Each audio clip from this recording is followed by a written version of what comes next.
Hello, everyone. Good evening. Thank you very much for joining us today. Lovely, lovely Wednesday evening. Hope you're having a wonderful day.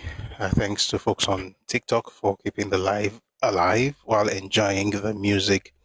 I particularly like the last, music we played, and that's Zombie by Fela Kuti. Before getting to the conversation, I'd like to thank folks on TikTok who have been power tapping. Now we're at 73.6k likes on TikTok. Thank you so much. Thanks to RB71, Mr. Remy Guy, Ipo Jinodu, Koboko, many great people participating, to ensure that the live keeps going. Thank you very much for your support. Here is yours once again. All right, if you're on TikTok, please power tap. Let's share the live. Let's try and get the live to the FYP together. Also do what Mr. Remy Guy did earlier. Kindly drop your heart to me, drop gifts, just let's keep the live going. So yeah, be generous, right? That actually does help the live get to the FYP. It's the way the algorithm works. All right. And to those on YouTube and on Facebook, we're also streaming on Twitter today and Twitch. Thank you very much for joining us. I'm sure you're going to have a great time today. If you're on YouTube, please like and share the live, right? And also subscribe to the channel. If you're on Facebook, please like and share. And if you're on Twitter, please like and repost. Today, we are going to be doing something a bit different. So yesterday we talked about this documentary. It's been out for a couple of days, and a number of people asked me what I thought about it. I was like, I could tell you what I think, but I think it's, I'll do it later. So that's why I said the other day, I said I will do it later, maybe on Thursday or Friday.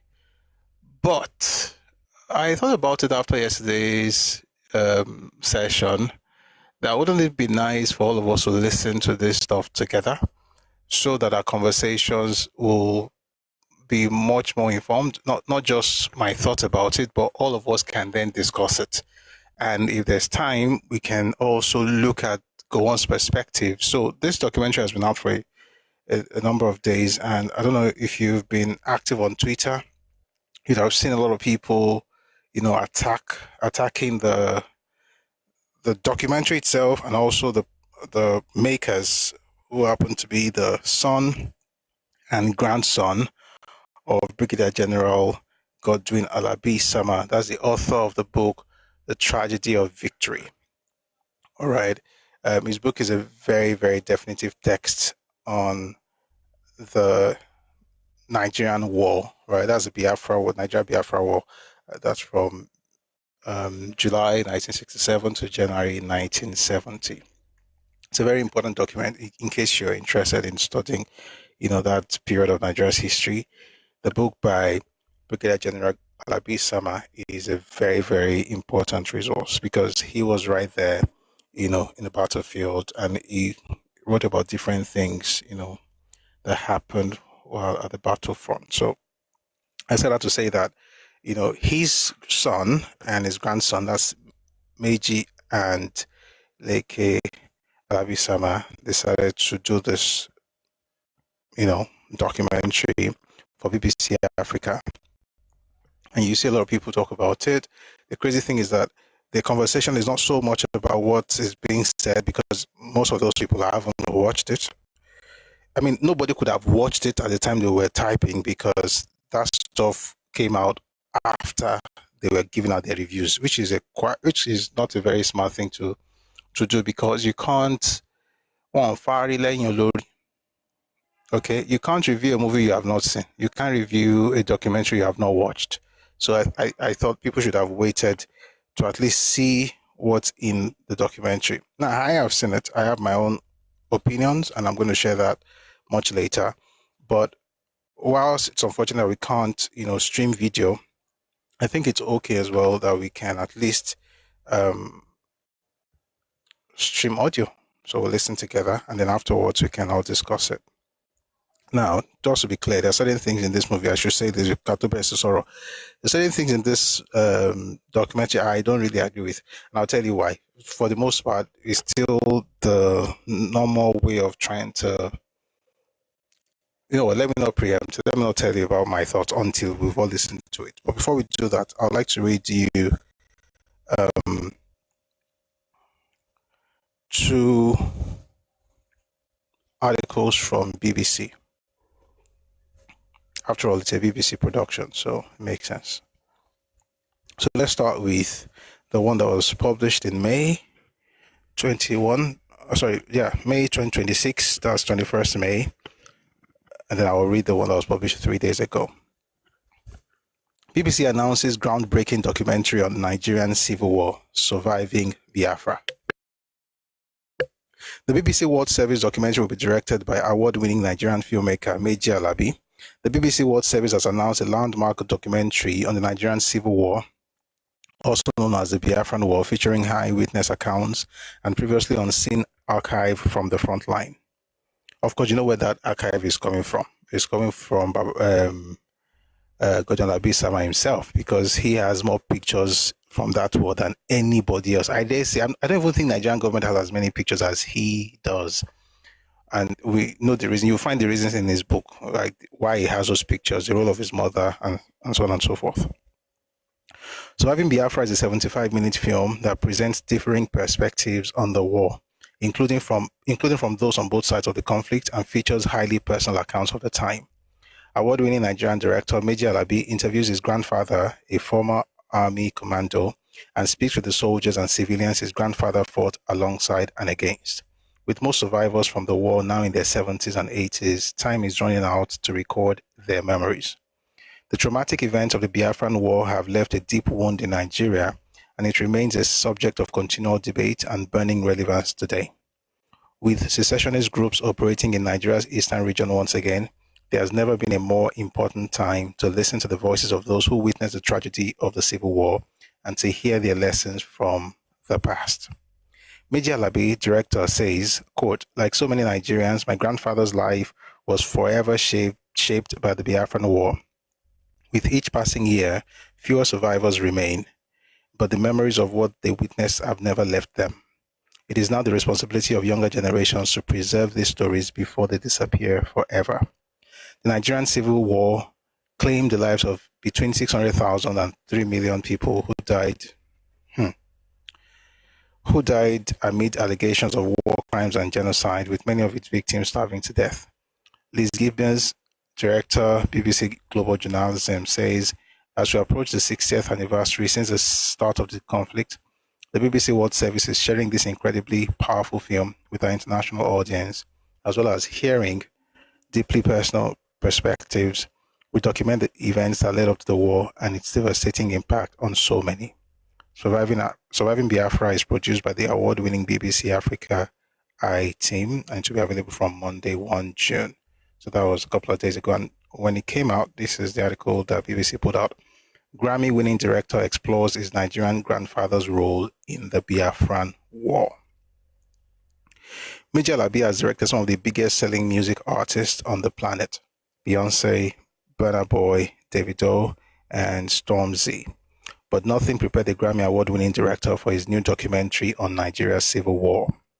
Surviving Biafra, Voices from the Nigerian Civil War, produced by BBC Africa Eye, includes previously unseen footage taken on the front line of the devastating war that lasted from 1967 until 1970, when ethnic tensions threatened to tear apart the young West African nation. It was very much an eye-opener for me. I grew up not knowing much about the war at all, or who was fighting who, said the 37-year-old who was born in London to Nigerian parents before moving to Texas in the US to go to school. A high point in his career came 5 years ago when he won a Grammy for co-directing the music video for Beyonce's hit Brown Skin Girl.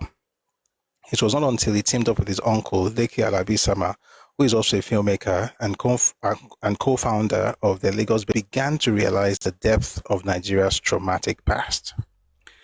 The little they did know was learned from Leke's father and Meji's grandfather, Godwin Alabi Sama, a former army commando who fought on the side of the Federal Army against ethnic Igbo separatists, fighting in the southeast of the country for a breakaway state called Biafra. Quote, I only just saw it from a Nigerian Federal Army perspective, said Leke. I never knew of the horrors. I never knew of the suffering and the pain of the other side. End of quote. Throughout the Africa Eye documentary, survivors now in their 70s and 80s recount their experiences of living and fighting during a period that shaped the lives of millions and still has relevance today. After dozens of northern Nigerian politicians were assassinated, God bless the person who wrote this article. Sorry, I have to pause. I just want to pray for the person. Let me see if I can find the person's name. Tamasin Ford. God bless the person who wrote this article. And I'll tell you why before I continue reading.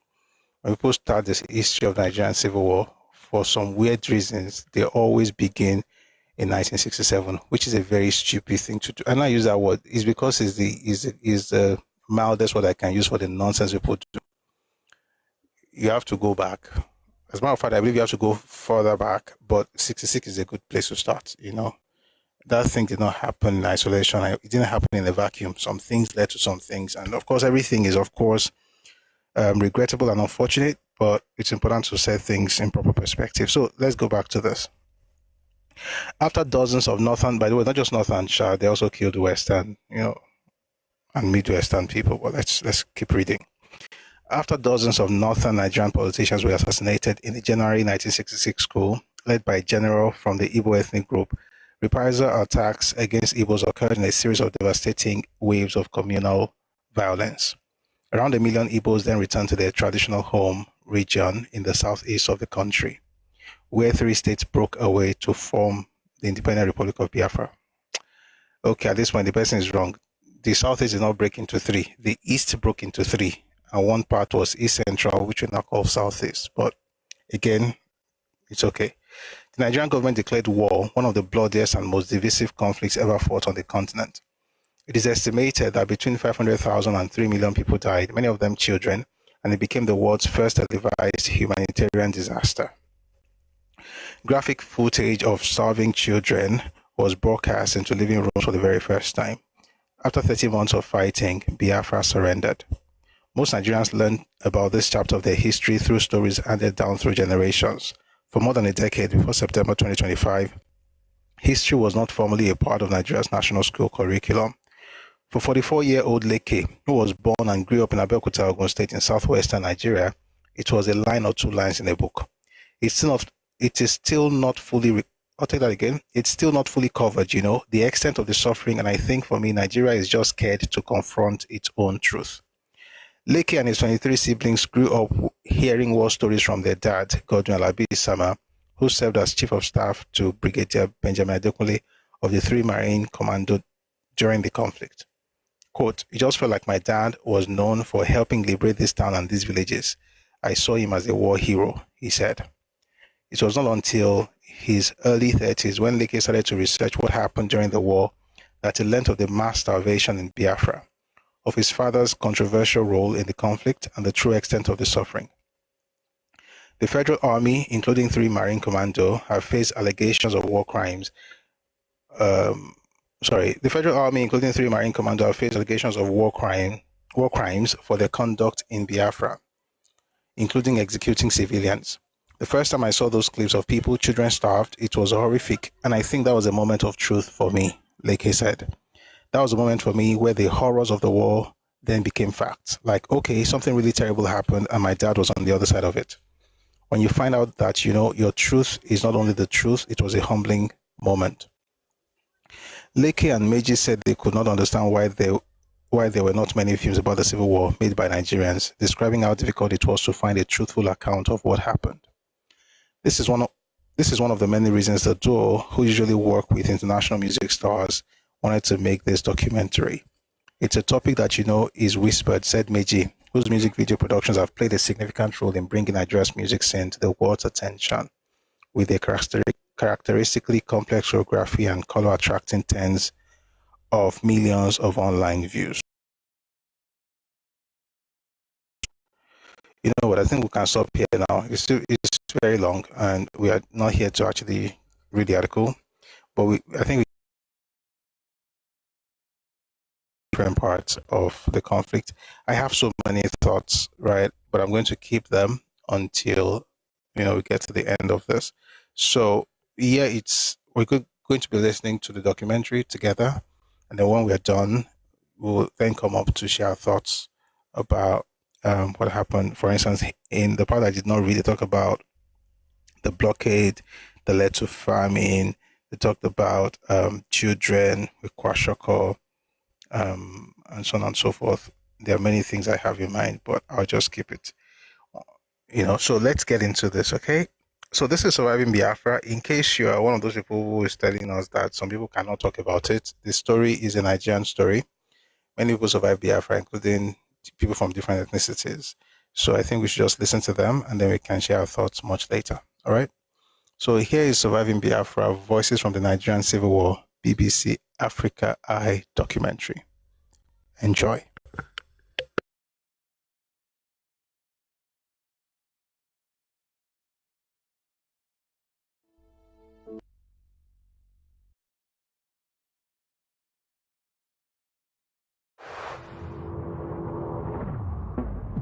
We had a dream for Nigeria, but it was destroyed.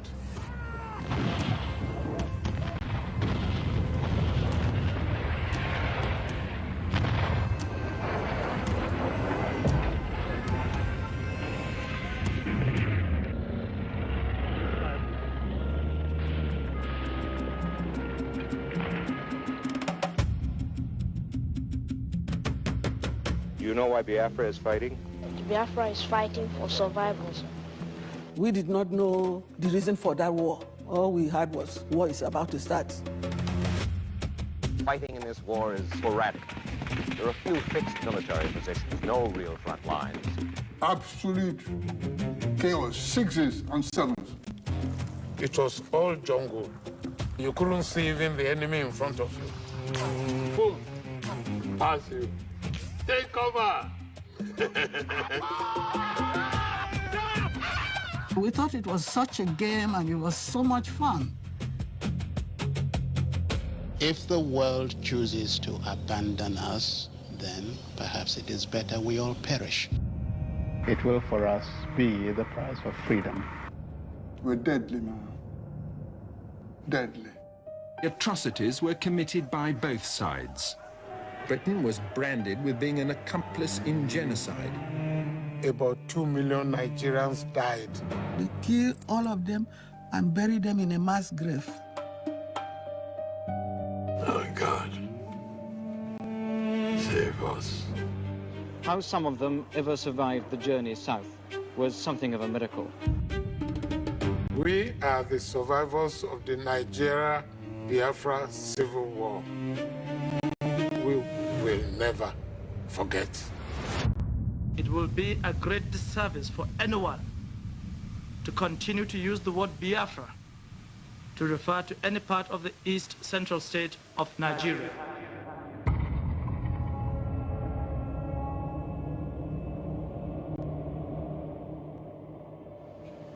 So, Grandpa, can you come from here, just walk past the camera, and then take your seats? Okay.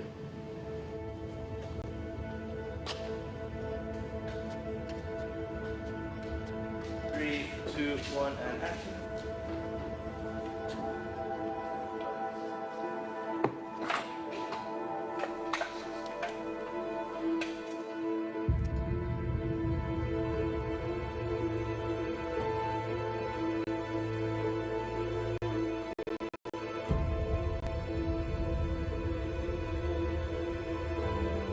So you're going to introduce yourself, your age. I'm 85 years old. Only? I want to sound like 25. I almost said 25. Don't work anymore. I just wake up and go play golf.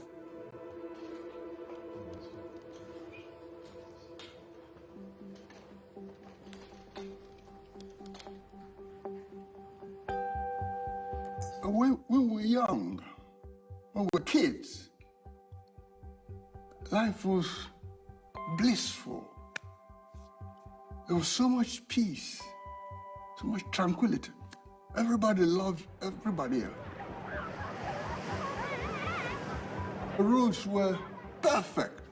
If you saw a pothole, by the time you get back from school, you don't see the pothole. Somebody's fixed it. My earliest memories of Nigeria is that we were part of the British Empire and we had such close connections with the UK. The education at that time was at such high level, it was all boarding schools. And the school I went to was run by white nuns. Everything we had was English. Cricket. I would just block, 1 or 2 runs there. I would pop for a 4. I never hit a 6. I love history, even British history. In 1956, the Queen of England was coming to Nigeria, and all of us as students lined up holding the British flag, and I was one of those to hold the flag, and I did. Over 30,000 schoolchildren gathered on Lagos Racecourse showed themselves hoarse when the Queen and the Duke toured their ranks in a Land Rover. It was a happy day. But the jet fighter went past, and while I was looking at the jet fighter up there, the Queen had gone. Anyway, praise the Lord.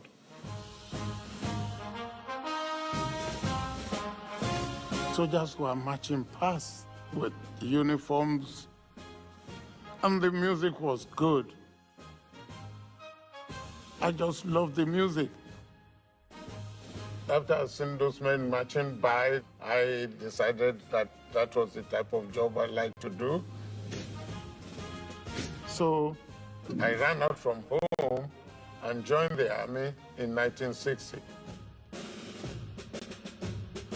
Then after the training, we were going to go to England. It was so cold. And Bangoye, one of my classmates, said, these British people must be very rich. They air condition the air.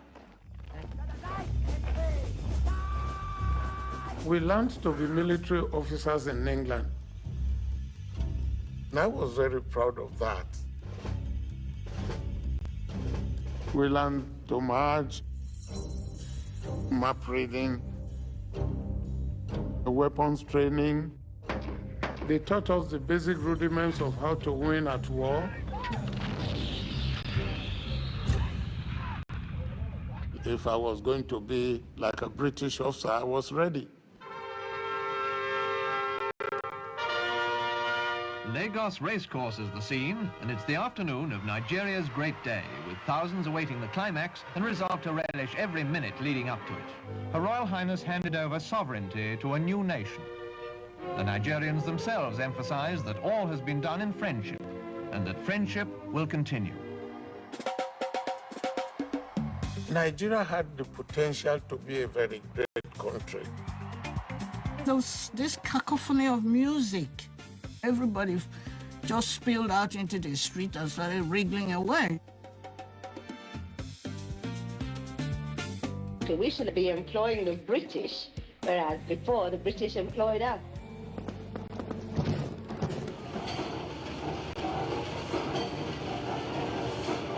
The British CEOs were leaving, so everybody that went to school abroad came back home quickly to take over these places. They had mineral resources, they were exporting. The factories were coming up in the West. The oil had just been discovered. Nigeria's economic potential was underlined only last month.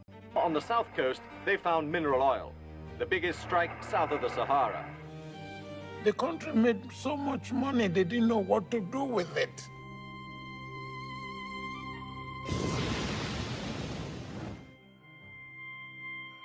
Britain's colonial rulers had left an uneasy coalition of several vast tribal groupings. Most significant were the Muslim houses in the north, the Yorubas in the west, and 14 million Igbos in the eastern region.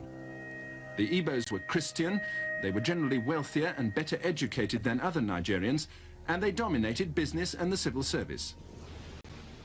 They also happened to be sitting on Nigeria's vast oil reserves.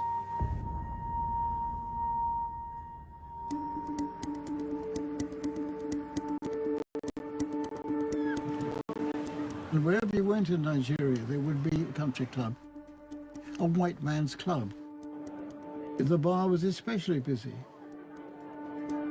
Nigeria was itself a somewhat artificial colonial construct in which the maps were drawn and these different tribes, there were many of them, were linked together. People from different tribes exist almost on top of each other. This is a potential tinderbox of tribal emotion, and the authorities have to watch it closely.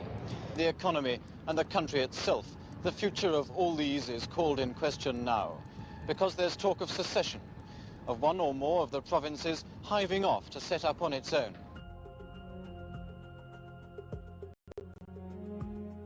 In 1966, January 15, there was a coup in Nigeria which messed up everything.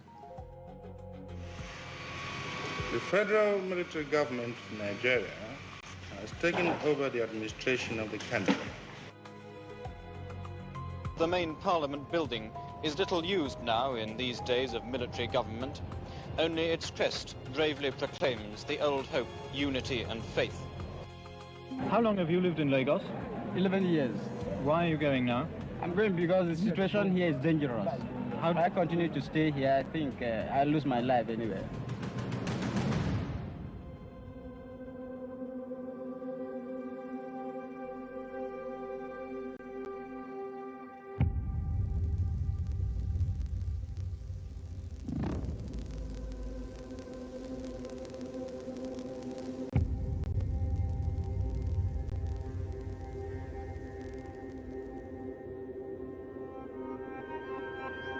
All the leaders, political leaders of the Hausas were killed. The military leaders who were from the north were killed.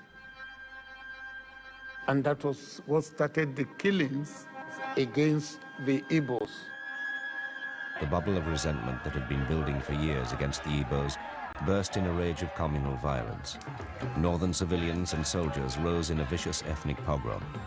Thousands of Igbos lost their lives. The Igbos call themselves the Jews of Africa, and like the Jews, they fear extermination. Men, women, and children of our kith and kin were taken out of their beds and slaughtered. They were massacred in places of worship, in the streets, in marketplaces, and in vehicles trying to carry them to safety. The Igbos were driven back into their own territory. The country was beginning to fall apart. How some of them ever survived the journey south was something of a miracle. Here, a man who'd been hit on the head with an axe. There, a girl who'd been shot through the eye. People who'd been wounded with gunshot, with staves, with knives, with clubs. Thousands of others died. They were all civilians. So not only because they wanted to kill them, they also wanted to loot their properties and take over their homes. It was like a sledgehammer to kill an ant. My mother was from the north and a Muslim, so I could speak Hausa. My father was from the minority in the Niger Delta, a place called Kwale, so I grew up to be a part of the Igbos and a part of the North Muslim. So I was on both sides. My unit wanted me to eliminate the Igbos. I didn't want to do that. This particular day, I saw a train coming down. As the train stopped, you could hear the screeching of the brakes. And then everybody was crying, shrieking, wailing.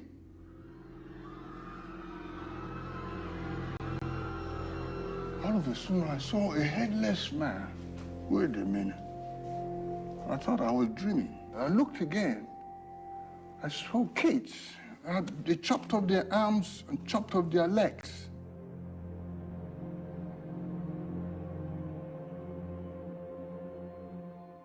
I didn't want to look again. I had had enough. It was like telling me, I've killed your father, killed your mother, killed your brother, sister, and there's nothing you can do.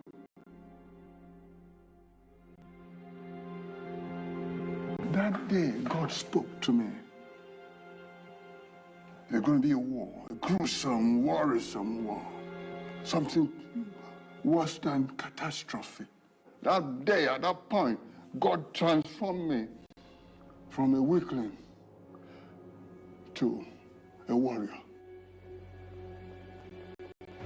What's happening here, in fact, is that Nigeria is beginning to split into some of its constituent parts. Igbos, Yorubas, Hausas, all leaving the areas where they find themselves in some kind of a minority. Lost various friends, my contemporaries, officers. All of them were massacred and killed, women raped. No matter where you come from, all of them were killed. So we must keep on fighting to exist on our own.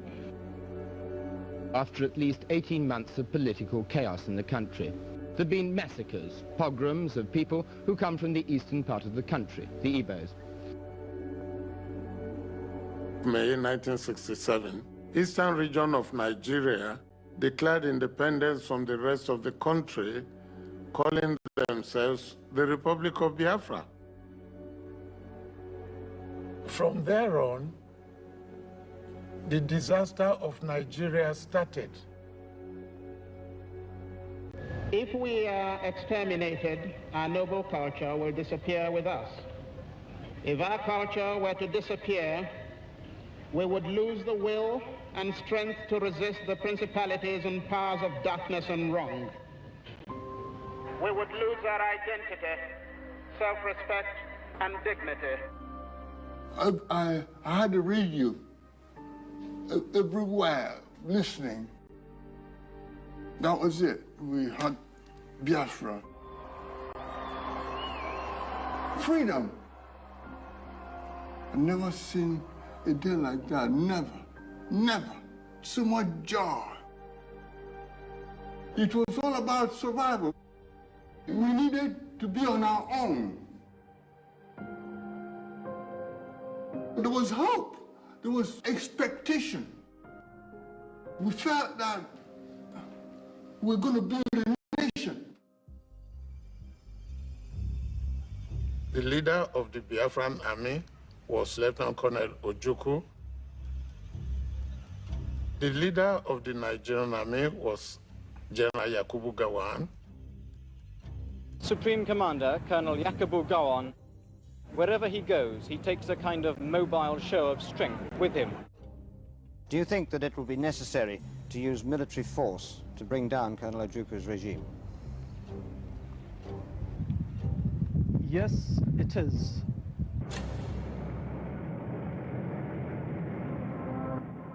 When the war started, I think the whole Nigerian army was less than 10,000. They recruited prisoners, they recruited area boys. You had no job, you want to join the army? Hey, even if you had only one eye, we just recruited everybody. As father of the Nigerian nation, the British felt obliged to support it when one part of it was trying to secede. We started buying American weapons and British weapons. Then we went to Russia. We had SMG, we had grenades, jet fighters. I went on one of the jet fighters. I won't do that again. When we got back to the airport, I couldn't stand on my feet. Nigeria's planes, MiG-17s, were bought for cash from the Russians, who want to get a political foothold here. The real prize in Nigeria, the overriding reason the major powers focus on this country's conflict, is Nigerian oil. Already, they are the 12th largest producer in the world.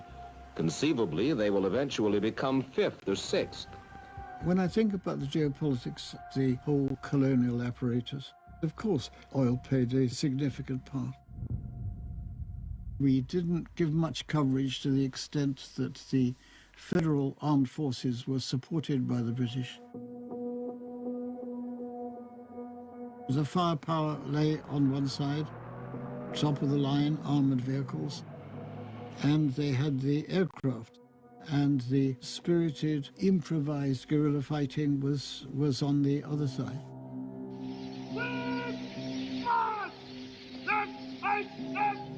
When I joined the Biafran army, called the Rebel Army, it was excitement in the air.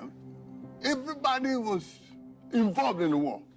The women, the men, the children. March on, young men, beloved in heaven, march on. Pursue the enemy, harass him, destroy the invader. We are no Yuku Brigade country, cause we fight for Biafra land.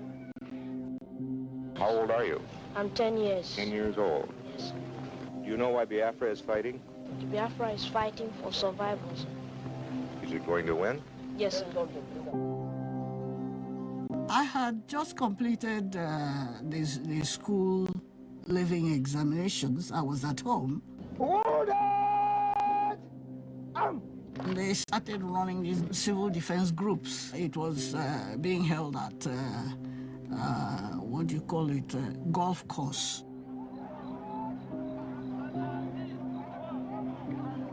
They gave us khaki trousers and shirts and Biafra and all the rising sun and the first cap. And for guns, they give us these carved wooden toy guns, you know. Stand still. Bring your hand here, on this shoulder. You had to fight with whatever you had. Your hand, your head, your legs, anything you touched was a weapon. We didn't have much time. 2 weeks training. We are Biafra, fighting for Africa. We are the Joe, we shall conquer. We are Biafra.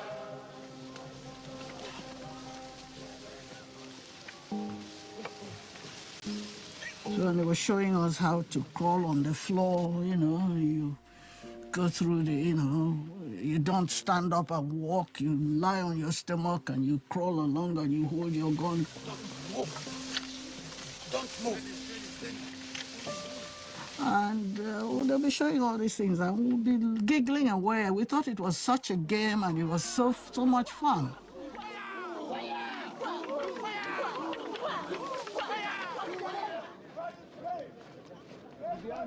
We're going to battle. We're going to war.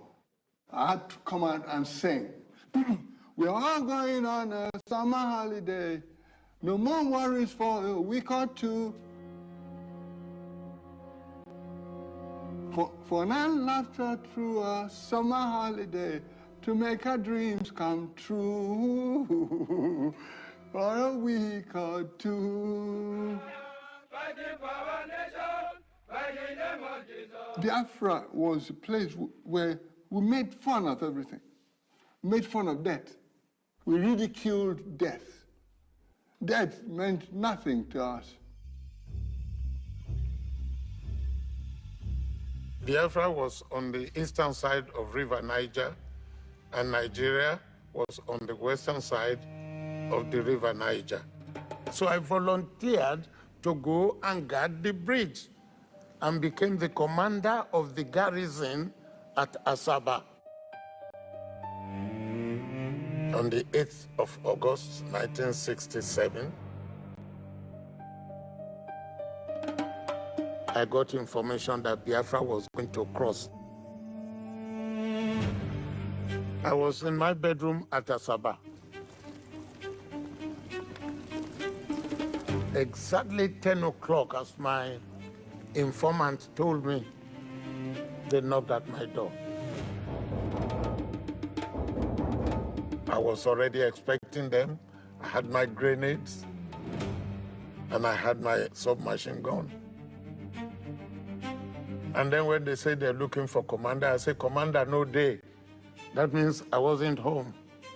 Then somebody said, ah, that's his voice. They opened fire. It was a glass door, and they shattered the glass. And I opened my grenade. I lobbed my grenade through the shattered glass.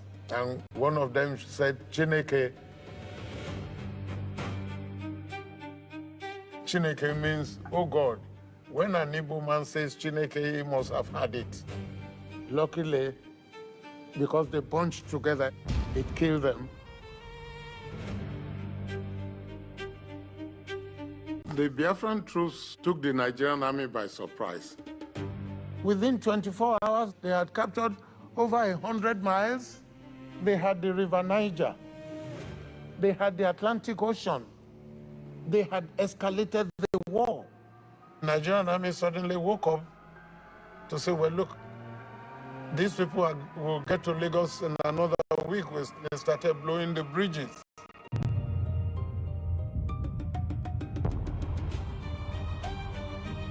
And that enabled the federal troops to get organized for the counterattack.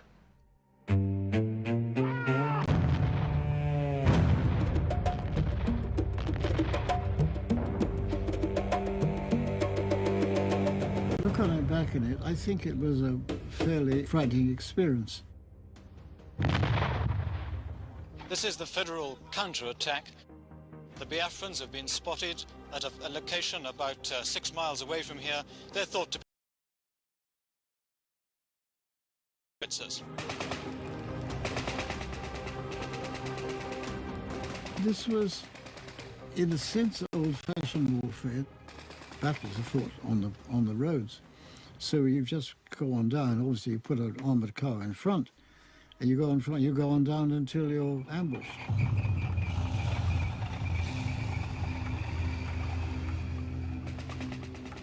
Our people here have for a long time been prepared for this eventuality. But the people on the other side would be surprised as to what they're going to get.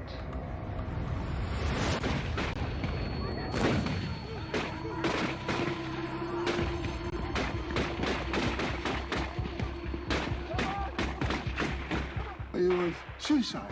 People were ready to die for the cause. We believed in it.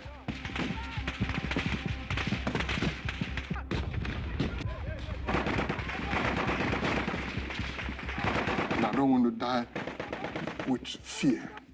I want to die with a smile.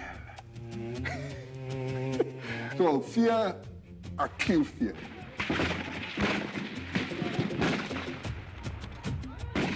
Fighting in this war is sporadic. There are few fixed military positions, no real front lines. Many hit-and-run raids by both sides, and an occasional big battle for a road junction. Absolute chaos, 6s and 7s, no order.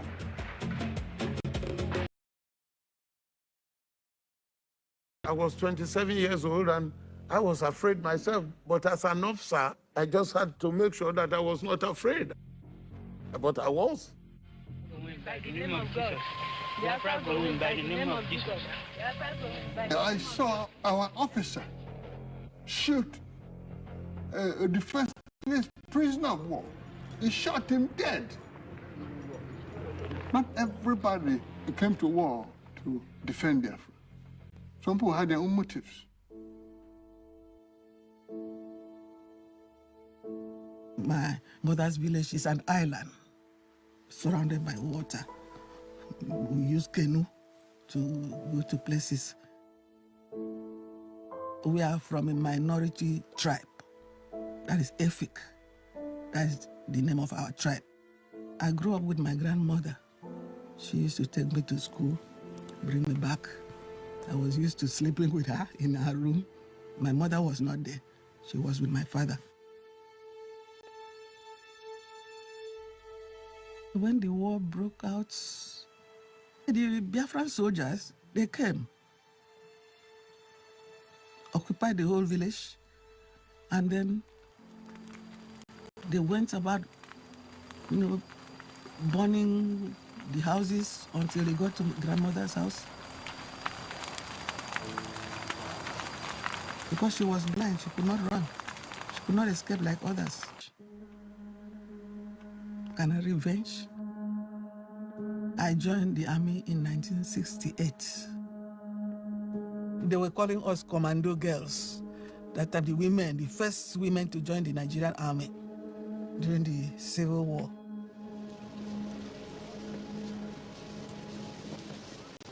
Today I stand before you to proclaim that our heroic youth in the various fronts have turned the tide of this war. Our gallant boys, our men tempered of steel, they have wrested the initiative from the Gowon enemy, and the Nigerian hordes are in trepidation and on the point of rout.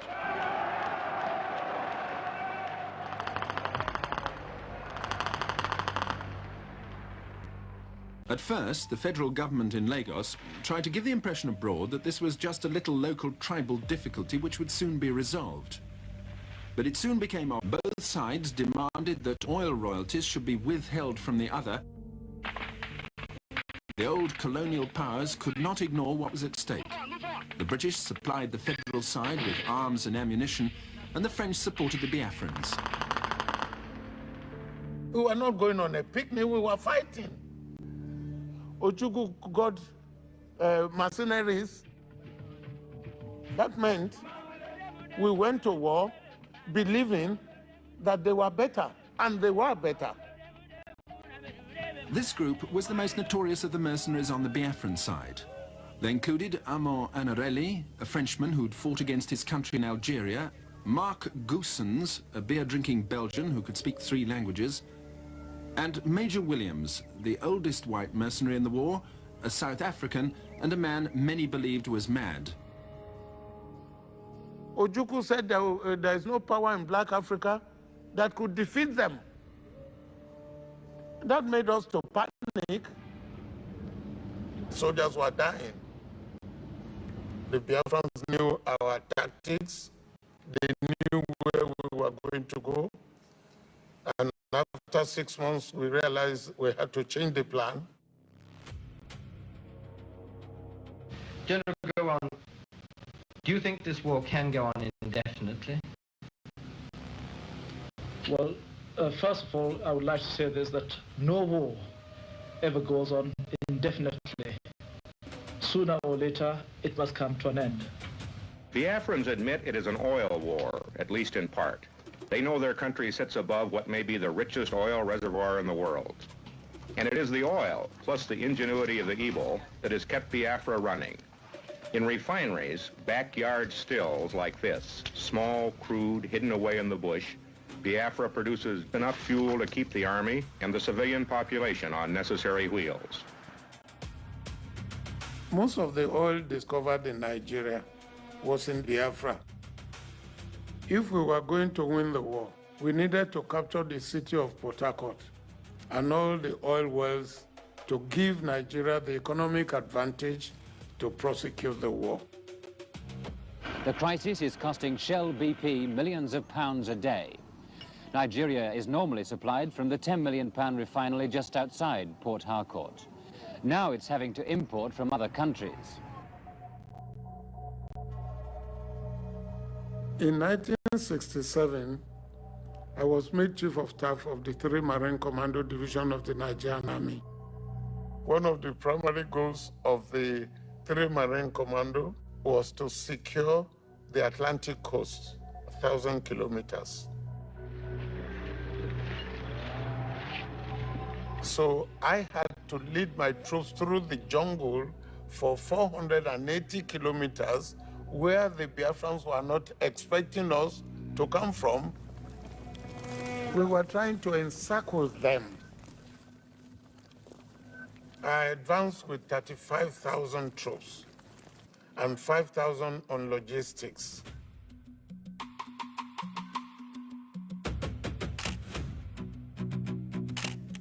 My job in the army is to take the pictures, to keep the record of what I saw. Photography is the best method to preserve a permanent record. I will process the film, develop it the same day. At that point in time, no family. My soldiers working with me are my family.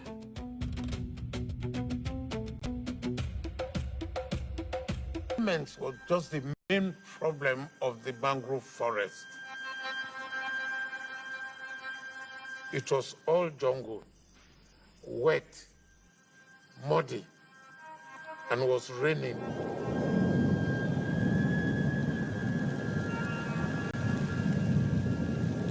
You could not see more than 10 meters right in front of you. I needed to move fast. My troops went hungry. We were going more than 10 miles a day. We know we had to cross a big river. I gathered people together. I want to cross this river, and I must cross it exactly 48 hours. We started looking for drums, started looking for planks and all that, and rope and nail. And we did. We built the pontoon and we crossed the river. Many of the areas are swampy. Snakes are there, crocodiles are there. You don't know where they are. If you mistakenly step some, you are gone.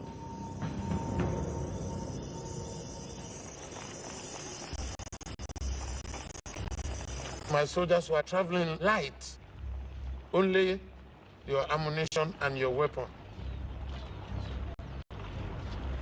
We hadn't eaten meat for about a year. My soldiers killed an elephant. The natives did not know that there were elephants behind their yard. We caught the elephant. I ate part of it. Very sweet. That is the fourth and the last time I ate elephant meat. I have not even seen an elephant again till today.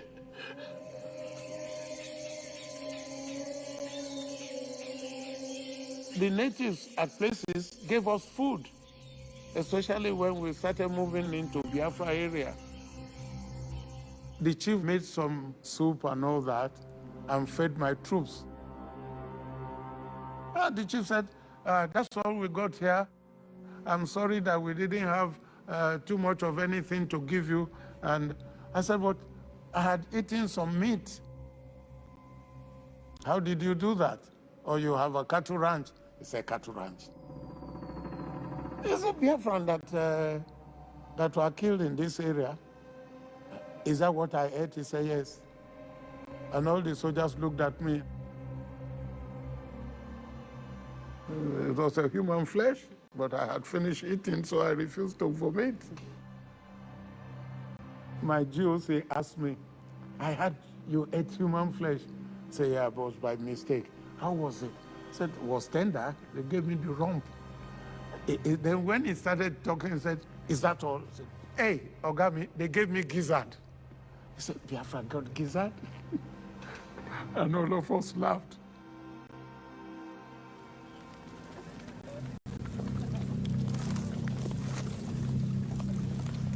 The Biafran soldiers, they laid so many traps for the Nigerian troops. You couldn't see even the enemy in front of you. You couldn't even see the road in front of you. We're specialists in ambush. The Nigerians are coming in, and you're waiting for them. If you cough there, we strangle you. Absolute quiet. They would just fire. We will hear the bullet, but we didn't see anybody. You don't know where they are. You see red fire. Just like, boom, it pass you. Take cover! Take cover! So when you hear that, take over, the camera, you drop the camera and hold your gun. They would like spirits. I was bad with the gun. I don't know how God did it. Never missed. Never missed.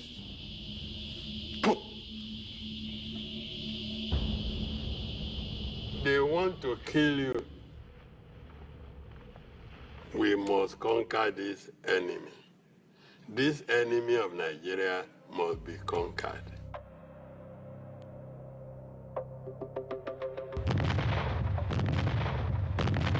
The bombardment of Port Harcourt took a week.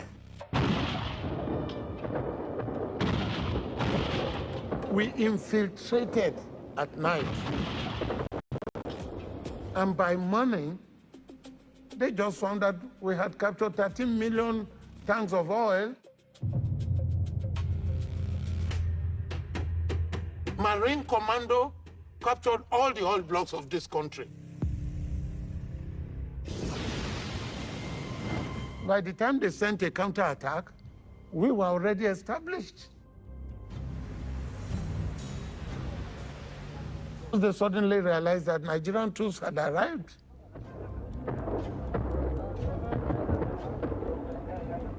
After capturing Port Harcourt, we decided to have a victory party.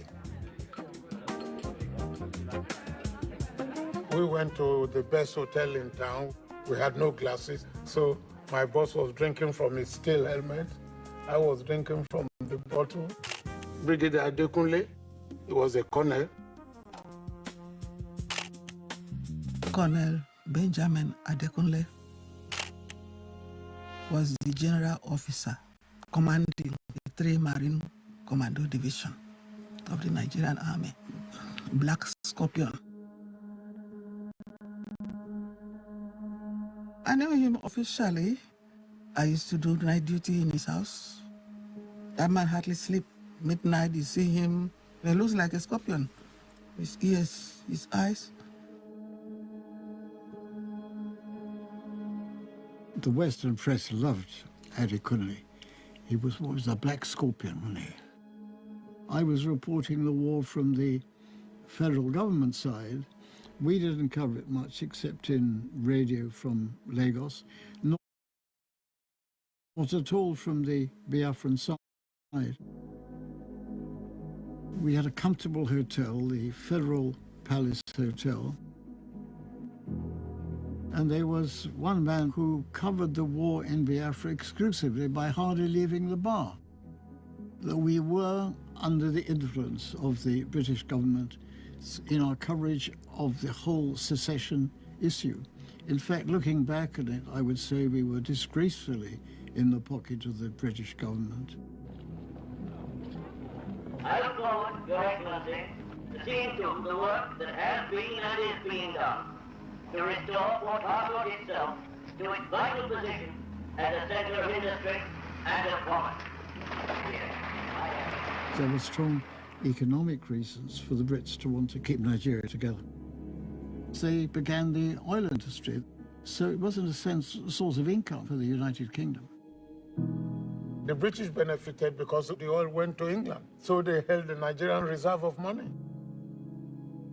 Biafra could not ship any oil.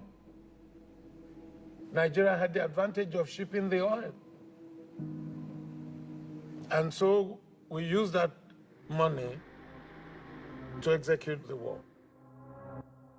Once we had captured Port Harcourt, we had Biafra completely surrounded. It was a matter of time before they would surrender. In a game of chess, you didn't have to capture all the pawns before you capture the king. The blockade of the Atlantic Ocean, the blockade of the airports, the blockade of the land route was to make sure they did not get supplies. Supplies included ammunition and their food. Some observers believe that General Gowon will choose to halt the federal advance, will try to consolidate his present positions and aim at starving the Biafrans into submission.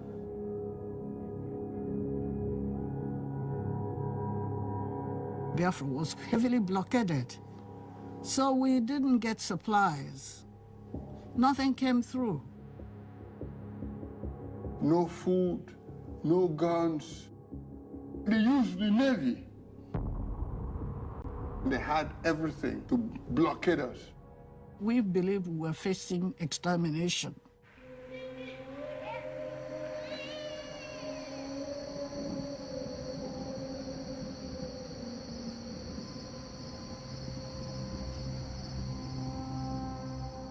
The Air Force pilots were going to Biafra to drop bombs.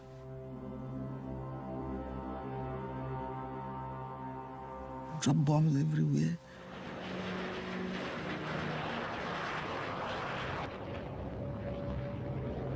And you see the bomber coming to circle around the air, the headquarters. You know, it has a horrible noise.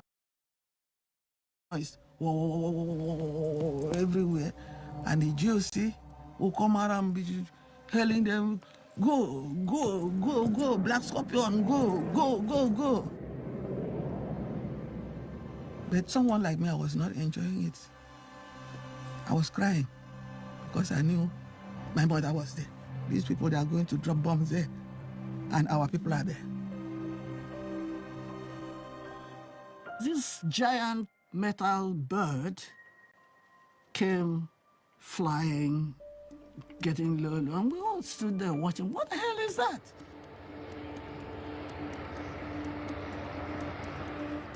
And then there's these soldiers who were showing us what to do, just said, take cover, take cover.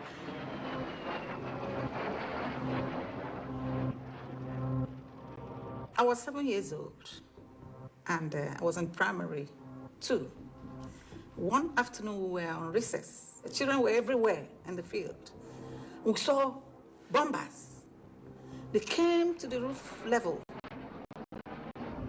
It just flew over us, went into town, dropped something that looked black, and as soon as it connected with maybe a building or the ground, what we heard was boom. At precisely 1:30 every day, they come over the town as the marketplace is full, as patients are sitting out on the lawns at hospitals, and the clinics with children in them are moving in their exercise grounds. Boom, boom. You just hear that's the bullets. Boom, boom, and everybody, and then you say, woo, everybody, we're shouting, they have come, they have come, they have come.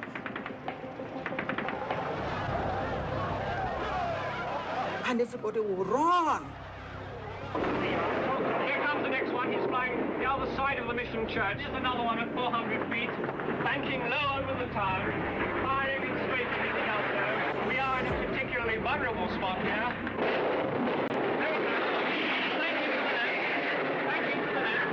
Rising up higher from up here. He's dropping incendiaries. People in the bush. Listen, here comes another one. The lone bit.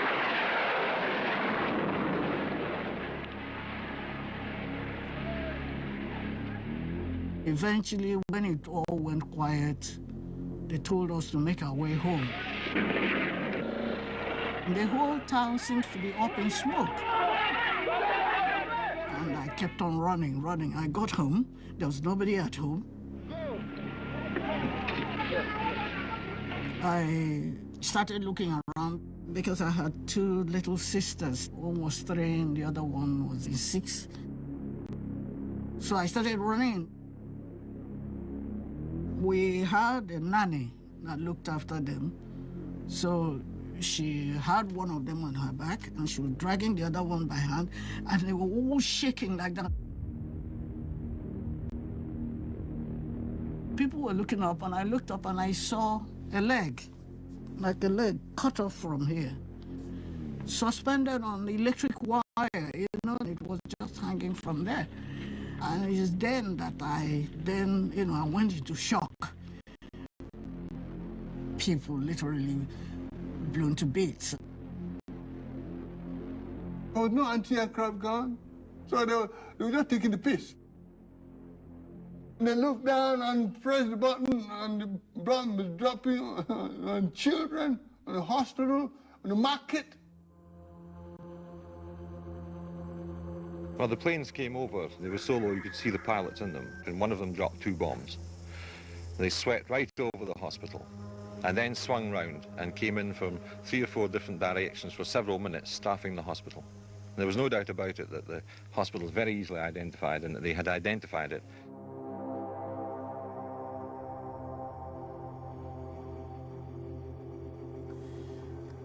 They were just killers. They were out to kill all of us. It is the children, the people that are downtrodden here in the country, that will be killed. War affects the innocent more than the people that organized it. The federal military government is giving definite instructions to the pilots of the Nigerian Air Force to bomb only military targets. But where military targets are placed in such proximity to a civilian population, well, these sort of things are bound to occur. Could I put this to you? There seem to have been an awful lot of civilian casualties caused in Biafra. Most of the bodies you saw in that photograph, you can't tell whether they are civilians or soldiers. They are not dressed. It's difficult. It's easy for anyone who wants to carry out the propaganda to say these are civilians. You can't prove that they're civilians.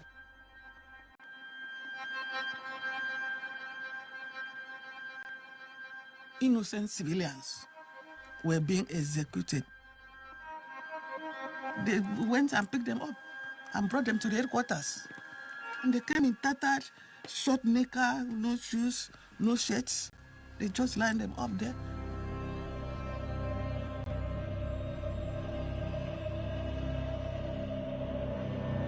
Colonel Benjamin Adekunle did not even interview them. All he knows was those people are rebels. And he ordered them to go and kill them. They killed all of them and buried them in a mass grave.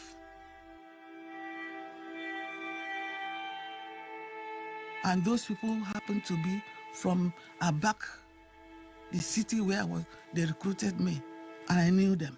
I knew those men. And Benjamin Adekunle just gave instruction, go and kill them. They are rebels. Whereas they were not. They were not. It's a war crime. That is a war crime. Very serious one. These are officers invited by Nigeria to see the conduct of the war. How do you find prisoners are treated by the federal side when they take them? From what we've seen again, we find that the prisoners taken by the federal troops are well treated.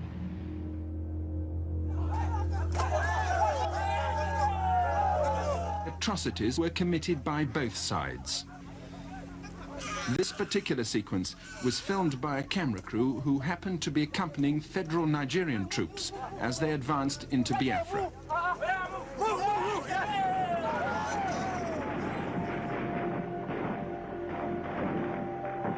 I figured we were losing the war, but I didn't want to admit it. I kept believing that the God I believed in was going to rescue us somehow, someday, miraculously.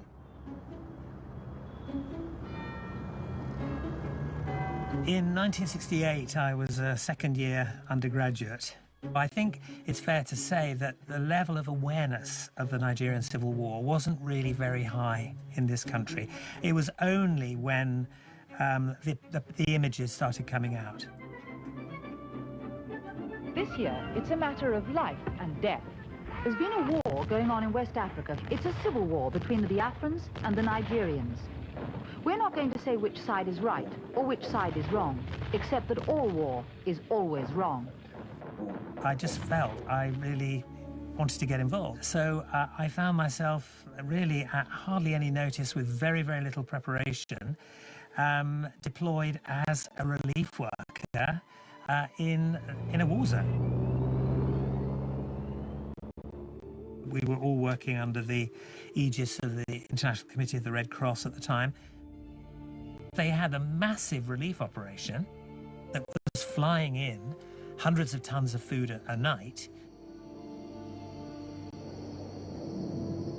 So you would turn up with your trucks, these sort of sacks of relief food loaded on the back,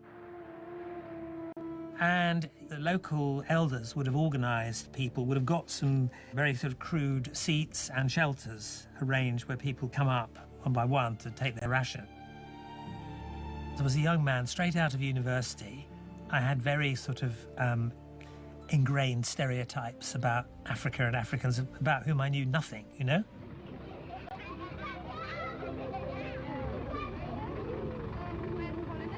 But like any relief worker in any situation, you do the best you can. What had you done before you came? I was in the colonial service. And you were out of a job before this effort was available? Yes.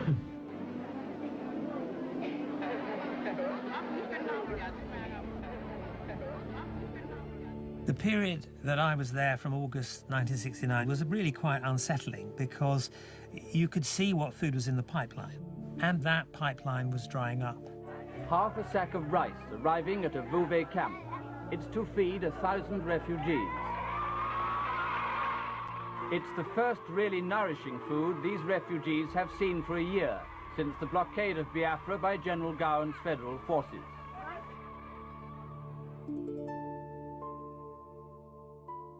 People were migrating from the Port Harcourt area, drifting down towards the central Igbo areas. Everybody was bunching together. Biafra started with this area. Then, bit by bit, the Federal Army has fought its way into the lands claimed by Ojukwu, capturing most of the cities. It's difficult to calculate what the area held is, but it might be the size of a large British county.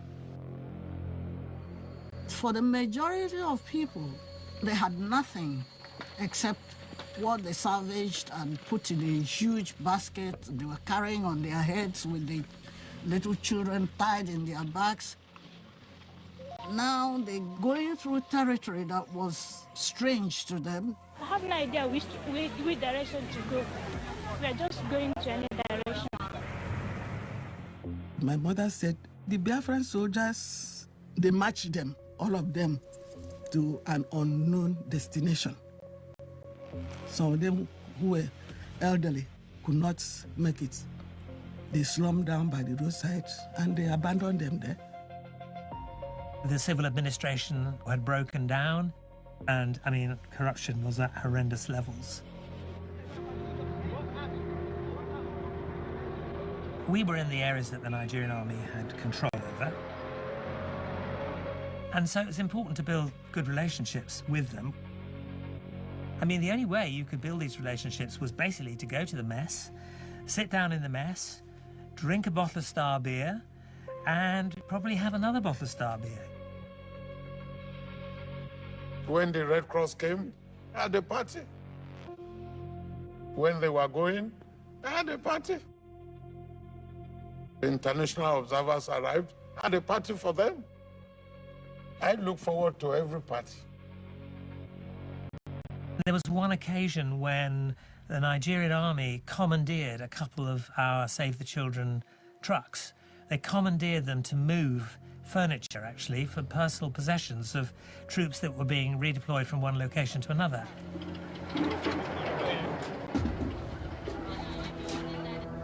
You're trying to survive. There are officials whose business it is to spread this relief to reach everybody. They'll share it to themselves and their relations. They're literally selling them. These poor local women won't see the food The children would see the food. If the blockade is not lifted and supplies aren't brought in by the shiploads, which is what you need, what is the future for the people in the refugee camps and those wandering around in the bush? Well, they will die, and so too will those in the villages who are not getting enough to eat. And these hundreds and thousands are going to die. Hundreds of thousands of people were on the move. As the enclave had shrunk, we were sort of a sticking plaster. We were trying to keep people alive, but meanwhile the underlying political causes of the conflict remained unaddressed.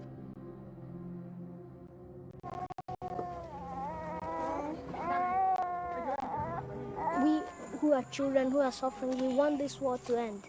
But there are some people who doesn't want it to end, those who are gaining and who are now more richer. I think gradually, as the full extent of the horror unfolded, I think it did become more of a political hot potato for the Wilson government. The British government's policy of continuing to supply arms to the Nigerian federal government was attacked in demonstrations in Britain and abroad. In London, Biafran supporters clashed with the police in Trafalgar Square and Whitehall. Britain was branded with being an accomplice in genocide. Later in Bonn, Mr. Wilson, on an official visit, was mobbed by protesting students. There was no food, so we started scavenging the bushes. We, the children, were eating rats, were eating crickets, were eating maggots, were eating all manner of things. In adults, we can tolerate being without food for quite a long period of time. We can starve slowly, but children is different, and particularly where children are deprived of protein.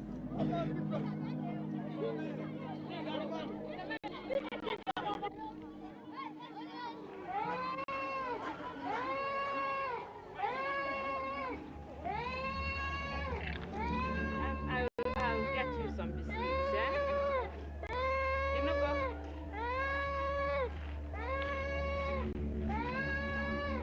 Oh dear, oh it's dreadful. I'm going to go with Ali biscuits. I'll get it for you. Don't cry anymore. In the army, they knew people were starving. They knew quite all right. My own people were refugees there. Colonel, I wonder if you know how concerned people outside Nigeria really are, including people in Britain, at the dangers of mass starvation. This question of food or no food is just cockeyed. It's just a sort of cover plan. This country is independent and we're going to retain it that way, humanitarian reasons or not. The blockade was a way of winning the war. It was like a siege. They had nowhere to run to. The Marine Commando had defeated Biafrans mentally before they were defeated physically. We were waiting for Biafra to collapse. But we are certainly not going to end the war on account of people being starved. All is fair in war, so we are told, and that is the position. The plight of the civilians is not the #1 priority. But #1 priority is the unity of the country. It was, well, starvation. This is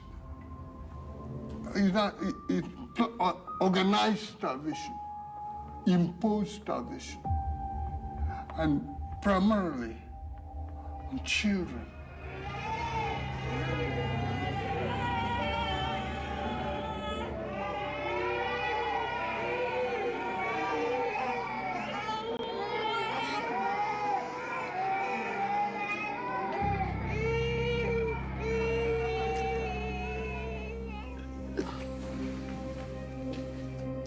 I saw this myself. a woman who had not eaten for days.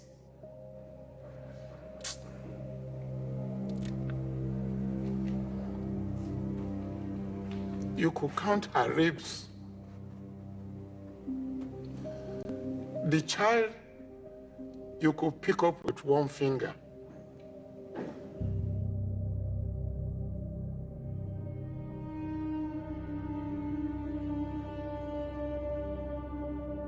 The mother,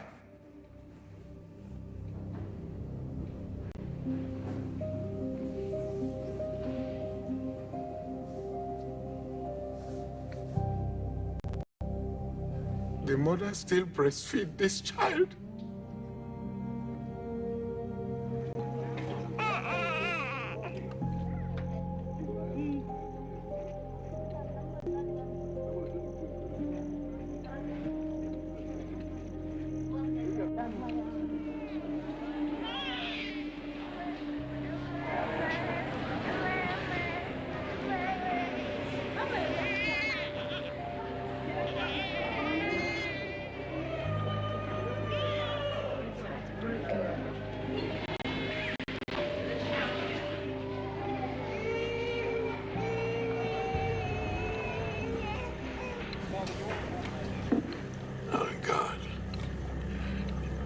Save us.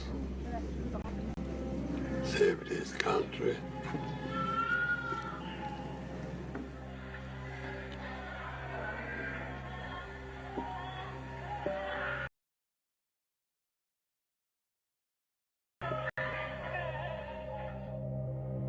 Kids, innocent children.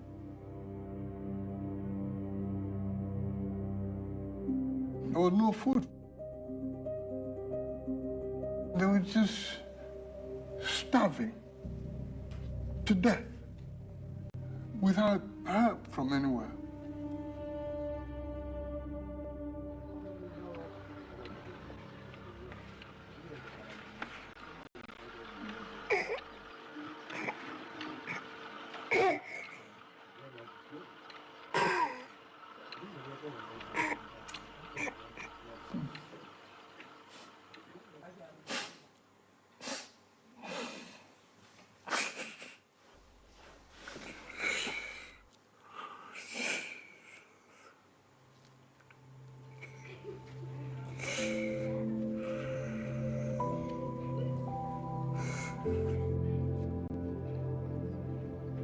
It was a bit like a nasty dream, you know?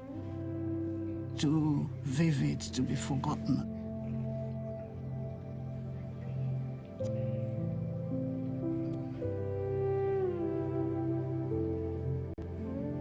It's too emotional to put in words, so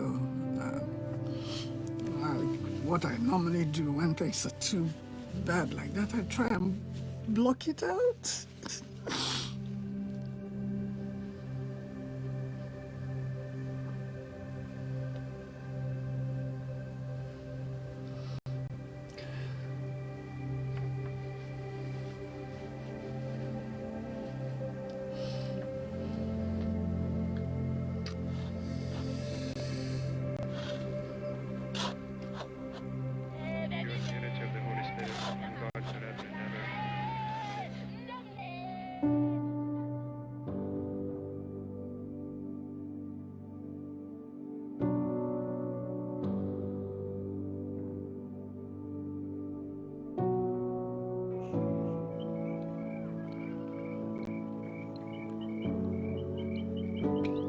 When the war ended and I saw human beings like this, children like this, it was a disaster. We forgot the people that were suffering. The Igbos have suffered enough in this war.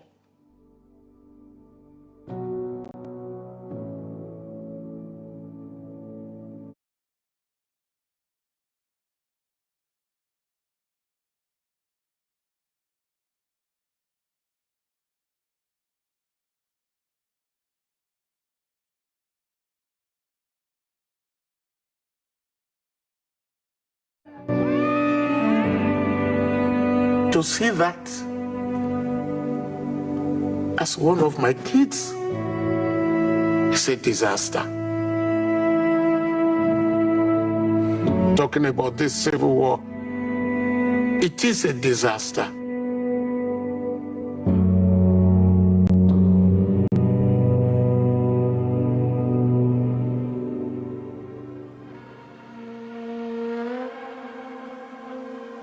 My dear compatriots, we have arrived at one of the greatest moments of the history of our nation. A great moment of victory for national unity and reconciliation. We have arrived at the end of a tragic and painful conflict.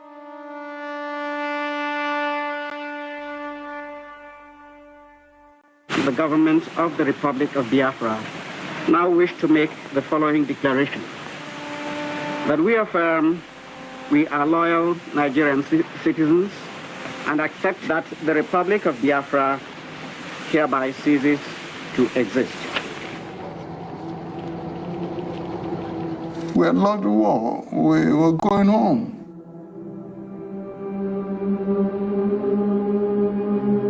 I had to remove my military uniform. No shoes, barefoot, and started trekking home.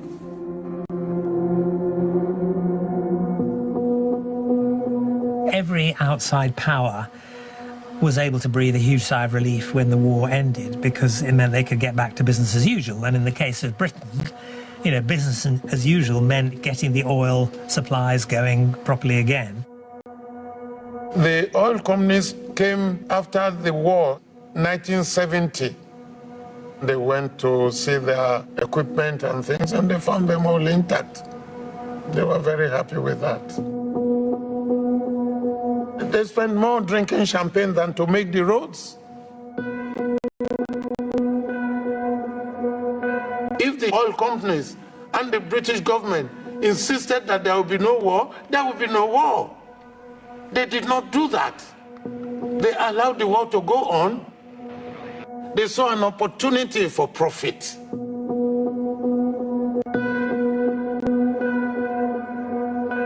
At the time of Nigeria's independence from Great Britain 9 years ago, oil profits netted about $7 million annually to the federal government. This year, in spite of the war, the Nigerian government will collect almost $300 million in revenue. The British produce most of it, a United States company the rest.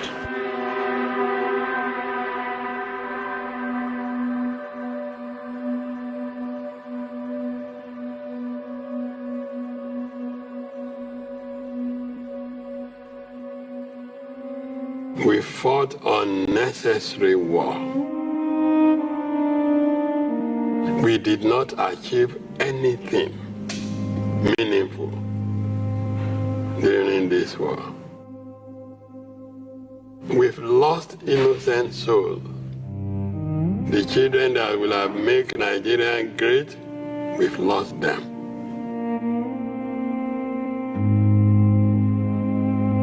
The pain I had from the war, I don't see it as personal. It is something that happened to a lot of people together. I wasn't singled out. Victory is usually celebrated. This was the first time in my life I saw victory that turned to tragedy. We are all Nigerians. I prefer peace to victory or any conflict. We have fought the war. We gained nothing out of it. Those who benefited did not even step out of their house.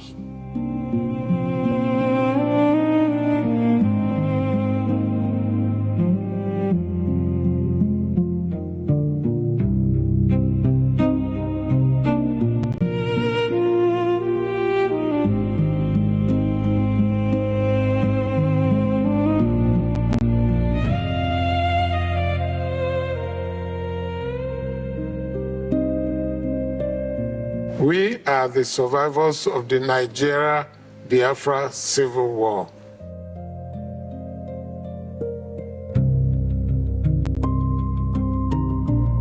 Every week, every month, many are passing on, but we will never forget.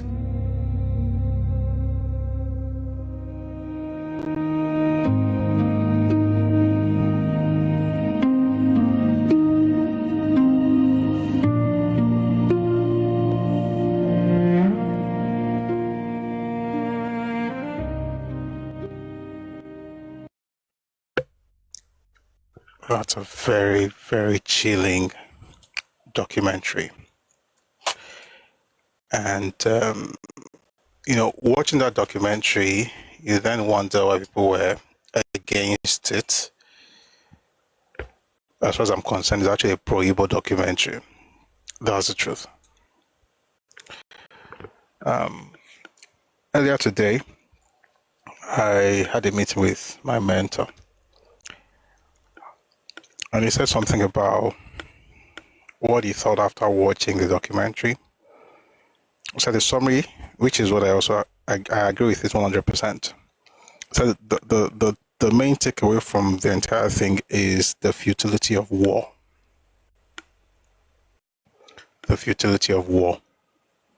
And you should watch it. The reason I played this is because the things I want to talk about today and when next we have our full live session, it's important that you have an idea what, you know, the background is, so that when we're talking, it's easy to understand.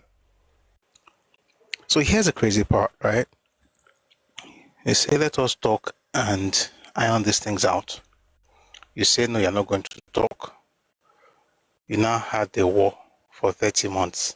You now get back to that table to talk. So eventually I had to come back to the seat of negotiation after all those lives that were lost. It's saddening, but that's the lesson. There are other things I can say, and I will say some things, but it's important to first establish that the primary lesson from this. And again, I got this from my mentor. I had a meeting with him the other today. And it's also the same thing. I agree with it 100%. You watch that, you see people dying, right? And somebody said it. The people who really suffered from this whole episode, most of them were the civilians, were the regular people, right? And so you see that, and then you're like, it has to make you feel a certain way. That's one. Number two, it also has to leave you with a lesson. The lesson is that war is not a picnic. When young people on social media say today, let's go to war, we're going to deal with these people, we're going to have another war. I'm like, it's not PlayStation. So that's the lesson. Having said that, I think Ojukwu won to an extent, and that his victory is actually what this documentary is about. Whether the makers of the documentary knew it or not, what they have done is actually what Ojukwu would have loved. And this is the second bit to my submission. You see, Ojukwu's goal was to blackmail the world with images of those children, with the images of those children. So let's make it very clear so that nobody thinks the images are haunting. You know, there are vultures flying all over the place as though they're waiting for kids to die. You're seeing rib cages, protruding stomachs, tiny legs, fluffy hair. Terrible sight. But see, if we claim to be educated and want to really know the truth, again, this doesn't in any way change the fact that you have, I always say this, and there's a reason I'm always putting out the caveat. It's not like I can't just talk say what I want to say, is because we have to situate, the conversation properly. So you've got to feel some form of compassion when you see those children. You've got to feel somehow about it, because it's a terrible sight. However, if you want to have a conversation based on history and reason, you cannot stop there. You've got to ask the question, why? How? When? Who is responsible for this? And I mentioned something yesterday, that in the interview that Frederick Forsyth conducted in October of 1970, Ojukwu said he didn't really have grand plans for hunger. October of 1970, this is about 9 months after the war. In other words, you are declaring a nation, you're not thinking of the welfare of the people. Let me tell you what pains me the most about this whole Biafra thing. It's not even the ignorance and the propaganda that this guy just say about Nigeria. It's how, for some very weird reason, the Odadato Dakonle, nobody talks about it. Even in this documentary, they didn't mention that he fled. They just put one newspaper article and the headline, Ojukwu flees, and it was toned down. And they put that paper after they had, you'll see it when you watch the documentary, after Philip Effiong had surrendered. No, he ran before Philip Effiong surrendered. Then they wrote there that Ojukwu was there, then he fled. Gowon was killing Kon, then he fled. Gowon did not flee. Towards the end, and that's why I said that the documentary is pro-Igbo. Now, I don't mind that they've chosen to highlight the sufferings of the people. That's okay. But I think this line that people have been towing for 56 years since the war ended, it's not a line that actually helps the people. What I mean by that is that you should highlight these things, and it's okay, because it's the reality, it's what happened to people. People lost their loved ones. But you can't stop. If you stop there, you are just wasting everybody's time. What caused the blockade? Why didn't you mention what Robert Goldstein said in his letter of August 1968? Why didn't you tell the world that Ojukwu could actually stop these people from even accessing food that was available to them, to the point where his PR agent had to resign in protest? Why don't you talk about how, and by the way, one lady mentioned, which is very, very true. She said at a particular point, the officials were sharing the food with themselves and their family members. She's Igbo, she said it. And at some point, they began to sell the food. Does that in any way mean that we should absolve Nigeria of, whatever responsibility? Of course, Nigeria also messed up. There were war crimes. And again, it's a war. Listen, it's a war. There is a clip, right? Somebody was circulating yesterday of Kiloro Koma. I'll see if I can remember his name. That he ordered an unarmed Igbo to be killed, and they just wasted the guy on the road. What they did not put out was that person was actually court-martialed and executed himself. But the point is, we tend to, I'm glad they actually court-martialed. I think I found his name. His name is Lieutenant Macaulay Lamode. I don't know if it's Lamode or Lamode. He was a 23-year-old federal soldier, and I saw the video yesterday where he gunned that person and just killed the person. Colonel Benjamin Adekunle made sure that he had a swift military trial, and he was also executed. But the point is, there were war crimes, like the lady Oganbasi, Rose Oganbasi, who spoke earlier. You find a picture is inside the book by Brigadier Godwin Alabi-Sama, where she talked about how her grandmother was burned alongside the house and other houses by Biafran soldiers. I don't think, this documentary has hopefully done whatever. It has done something, but again, it dwelt more on the emotional than on reason. And I think it's a dangerous way to have the conversation. Please understand what I'm saying, because it's important for me to make it very clear, because people don't hear what you are saying, they just hear what they think. It is important to highlight the atrocities and the suffering of the people, but you can't stop there. And I think most of the documentary was about the suffering of the people. And what that does is see what they made us go through. You never really ask the real question: who caused this? What do we do to make sure it doesn't happen again? What caused this was ego,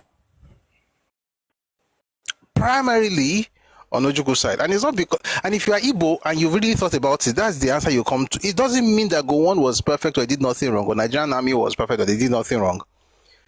It's just that it was a war that should never have been fought.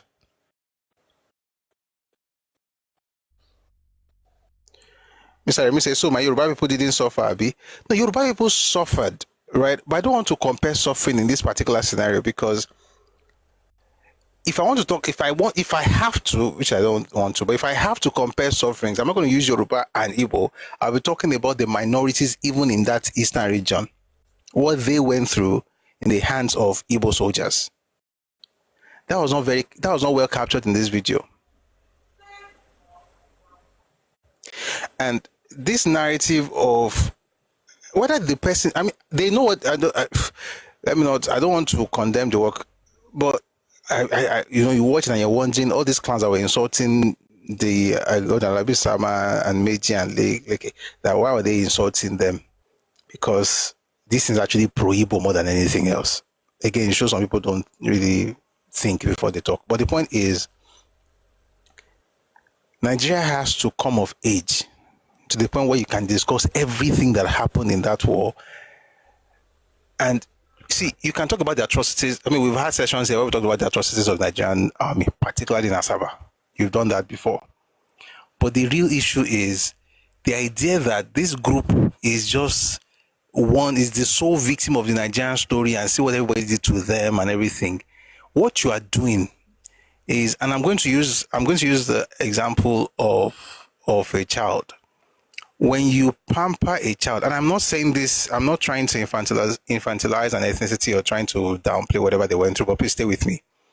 If you get to the point where you cannot talk to a person about what he has done wrong, and you're always talking about what people are doing to that person, what you are doing is that you're actually infantilizing that person. In other words, they do not develop any sense of responsibility. They just have a sense of victimhood. That's not to say don't highlight what the people have done to the person, but you also have to talk about the fact that you are not a baby that you just sat down, people were doing something to you. Why did you do what you did? Look at Ojukwu in that video, talking about how they are the biggest army in Africa, they will destroy Kiniko, they will say Kiniko. Then after a while, he switched to emotion and said, if the war doesn't come to their aid, so he first said that their culture must not go off, then say if the war doesn't come to their aid and they perish, then that means that's how it should be. That's just emotional blackmail. And that's the same tactics you see here today. When you hear his voice and you listen to Nnamdi Kanu, it's the same thing. A lot of loud nothing. All noise, no substance. Yeah, he's very like I'm a orator. Orator to Magodon, so orator that did not plan for food for his people and wants to have a nation. What kind of human beings are this? At the end of the day, we have to be able to move that conversation to the point where if I sit down and an Igbo person sits down, his job is not to make me see him as a victim. His job is to talk about the culprit. And when you discover the culprit, you discover that I'm actually on your side when I'm telling you what people did to you. And everybody that Igbos have held, quote unquote, responsible for whatever happened to them were the people that Radio Biafra told them to hold responsible. And that hold is still there even after the death of, the Guru, whatever, I don't know what that thing means, but that's his title. That's the Ojukwu. There's some things I wrote in this place. I'm just going to quickly go through them and read some comments later. So to begin with, when they started this stuff, and I'm going to have a proper session to discuss it, but let me just say a few things. Number one, is that 40 million Igbos were there in 1967. That's not true. The documentary itself is not correct in some instances. There were no 40 million Igbos anywhere. Numbers were between 12.4 to 14 million Easterners. And the official record was 12.4 million Easterners, and 5.4 million were the minorities, the Igbos were 7 million. And you find this number in Crisis and Conflict in Nigeria by A.H.M. Green, Volume 2. Igbos didn't own Eastern Region. Eastern Region is not synonymous with Igbo land. Igbo land is what eventually was cut out as East Central States, present-day Southeast. And not even every part of Southeast is Igbo land. And I'm not saying that there are no other Igbo areas apart from the Southeast, but as far as a heartland or homeland is concerned, it's not the Eastern Region. So to say that Igbos had 40 million people in 67 is ridiculous. And it also shows ignorance and lack of research, to be honest. Then he said they were wealthy and better educated. That's absolute nonsense. Again, if you see the way they set up the conversation, you will know that this guy is all about pandering at the end of the day. Pandering. Wealthier than who?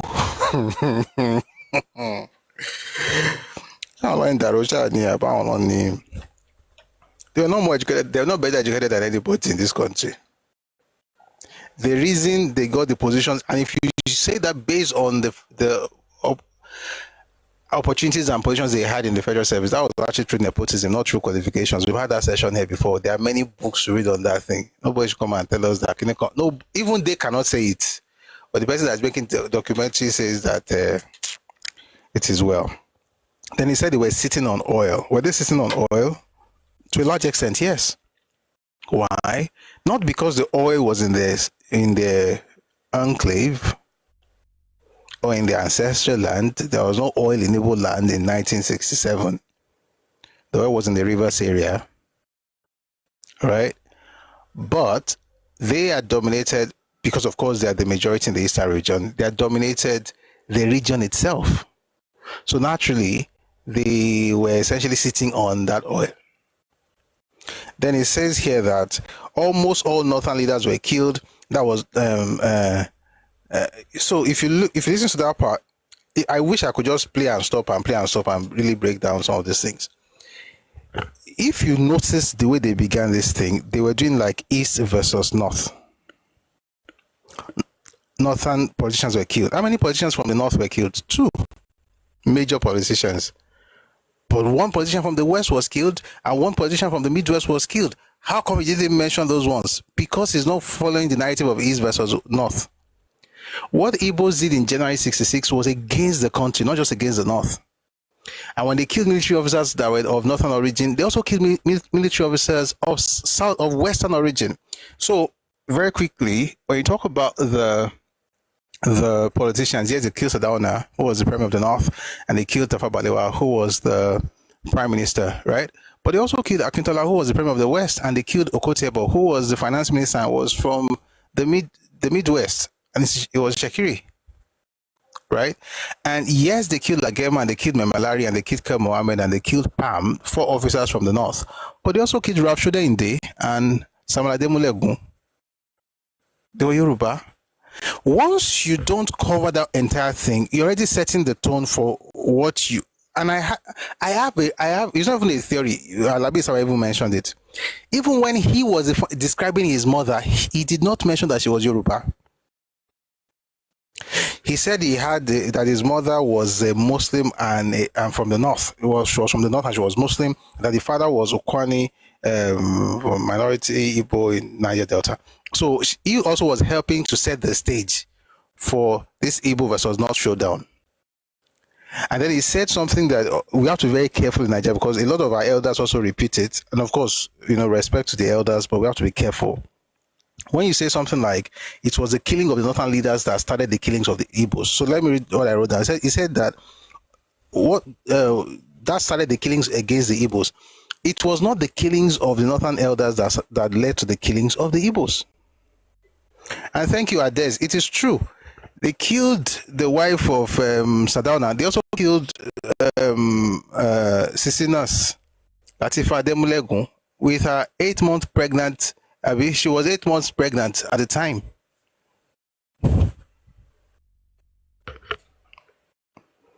Somebody says the majority in the old Eastern region are the Ibibios. Are you joking? Of course, the majority were Igbos.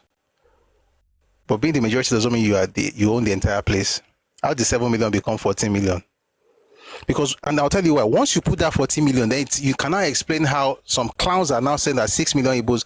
Why do people do that thing? See, if you say one Igbo man died during that war, it's tragedy. It's bad enough. But this hyping of numbers, when I say there are 6 million Igbos, how many were you? I've heard 5 billion.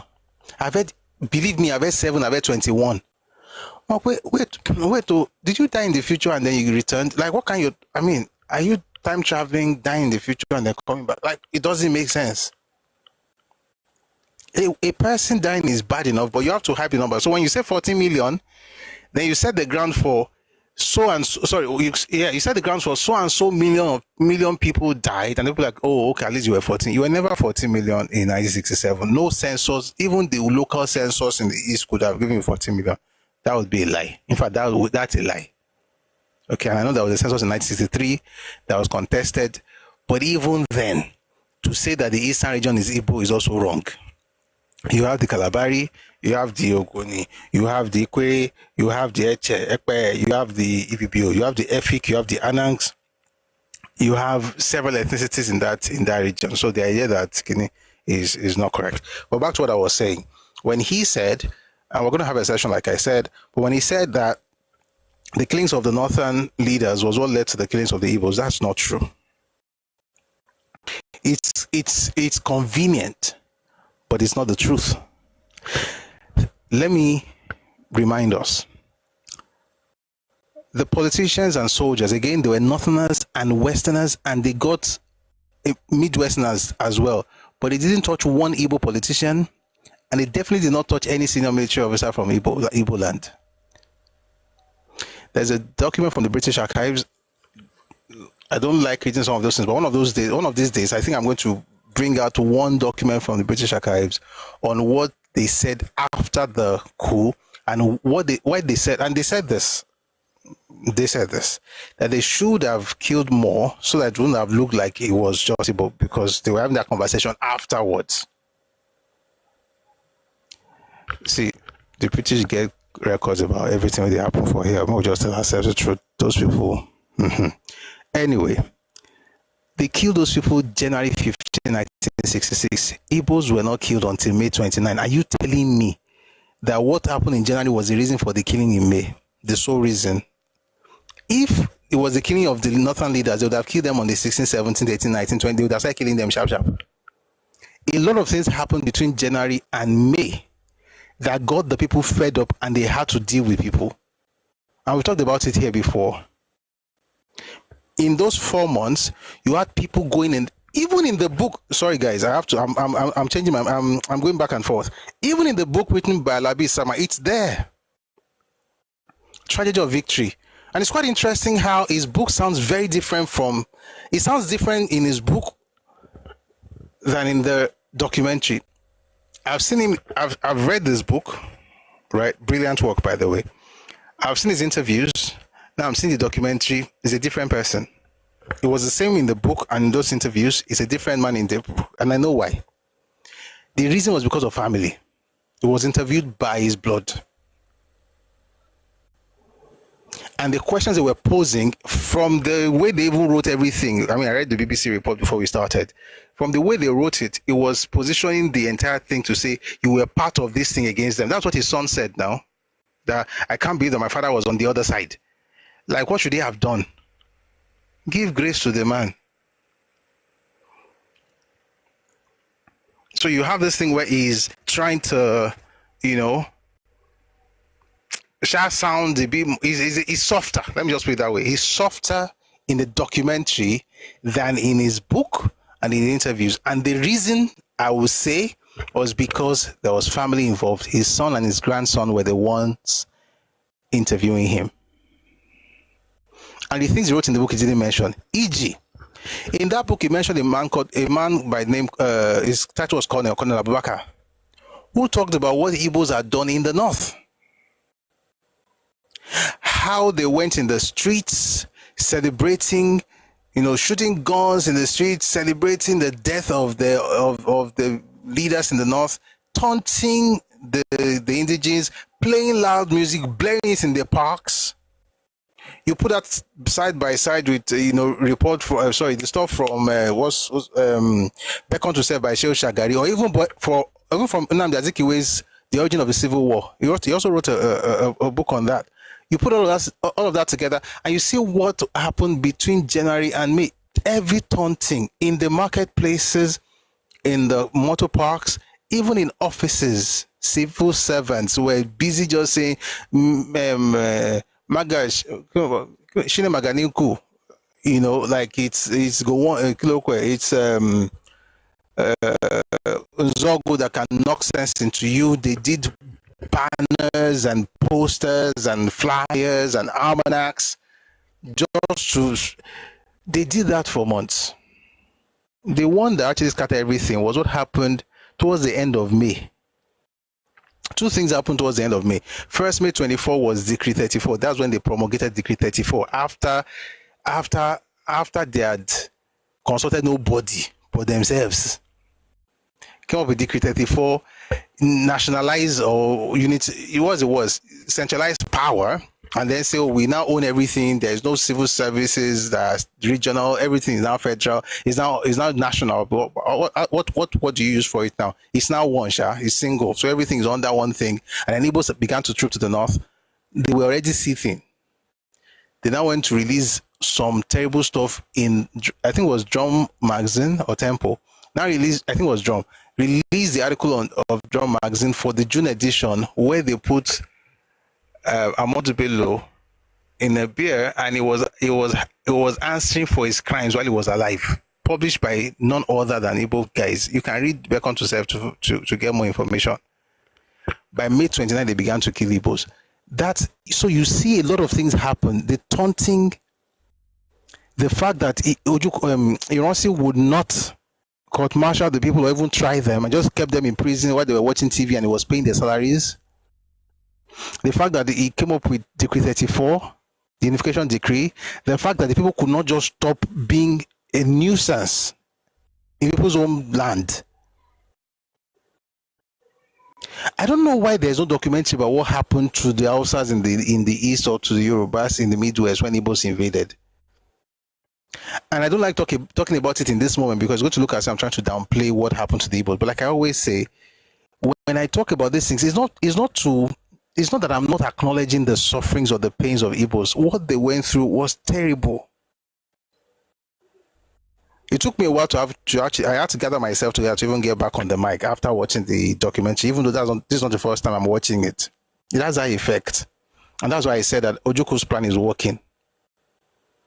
And I don't mind it working, to be honest. As far as, you're talking about the children who died and the starvation, the way I feel, I like that I feel the way I feel, even though it makes me feel like Ojuku is winning. But I don't mind. However, after he will just win for that brief period, because I'll feel I'm not doing that because of him, I'm doing that because I'm human. After a while, I have to now ask him, Ojuku, how did you contribute to this thing? And then how come your people are not asking you what you did? They're not asking you, like, why did you treat us the way you did? Not like human beings. You didn't mind us. You didn't mind them dying of starvation. It was taking pictures and sending to Life magazine. There are pictures in the New York Times. There are pictures all over the world. TV screens filled with images of Kwashoko reading children. But he was eating. His soldiers were eating. His advisors were eating. Everybody that was useful to him was eating. These are questions. The other things here, but I want to stop here. I wrote a lot of notes while, listen to that. You're talking tough. You're doing as if you have all the power. You don't have weapons. You are sending, if you read the book by Njoku, you see how he was sending Dibia, priest, to the war front. That one carried foul, was cutting the head of foul, shouting, Gowon Afana우ζο. And then heard gun shells and they had to run away. The point is, there is a lot of conversations to be had. And I think at this point, we need to begin to, and I'm saying this not as again, I know I use a lot of caveats. I do it intentionally. So if you have a problem with that, some people have said, why are you always adding it? It's important. It's important to begin to move away from see what people suffered to why it happened. Because that's where the lesson is. You see, this whole thing about see how they suffered, it will make us feel sorry, and that's okay. But what does that accomplish? What it accomplishes, for the most part, is certain people then get to weaponize that empathy to demand things and say, see what we went through during the war, therefore give us this. That's not going to happen, to be clear. And it's not because we don't have compassion, it's because we are not going to be blackmailed. Because the conversation is beyond the suffering. Even though that conversation of the suffering is important, but it's beyond the suffering. Why did this happen? How did we get here? And I was going to read Gowon's book earlier, but I think I'll just let people talk. Maybe tomorrow we'll read a bit from Gowon. He also had his own side. And like I always say, he's not perfect, you know. He made mistakes. I read some of the things he wrote and I was like, how would you have made that kind of mistake? But again, hindsight is 2020. The reason I give more grace to Gowon than I give to Ojukwu is that Ojukwu did not make a mistake. That was not a mistake. That was a character flaw that, you see, everybody has issues, so none of us is perfect. But there has to be a point in your life when you're like, you know what, it's not about me.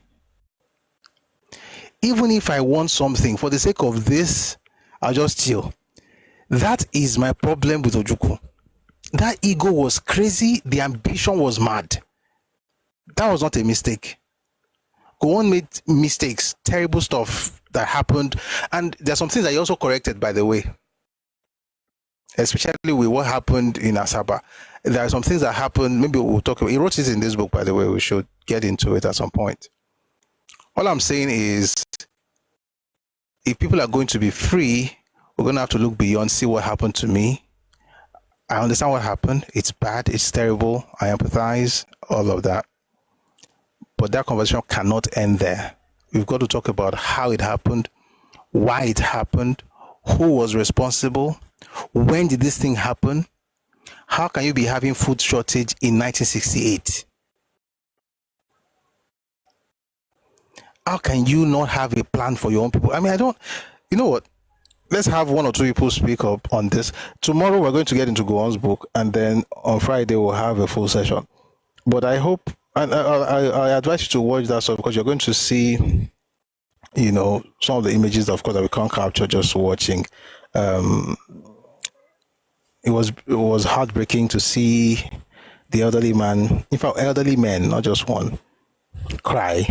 The woman as well shed tears. It's sad.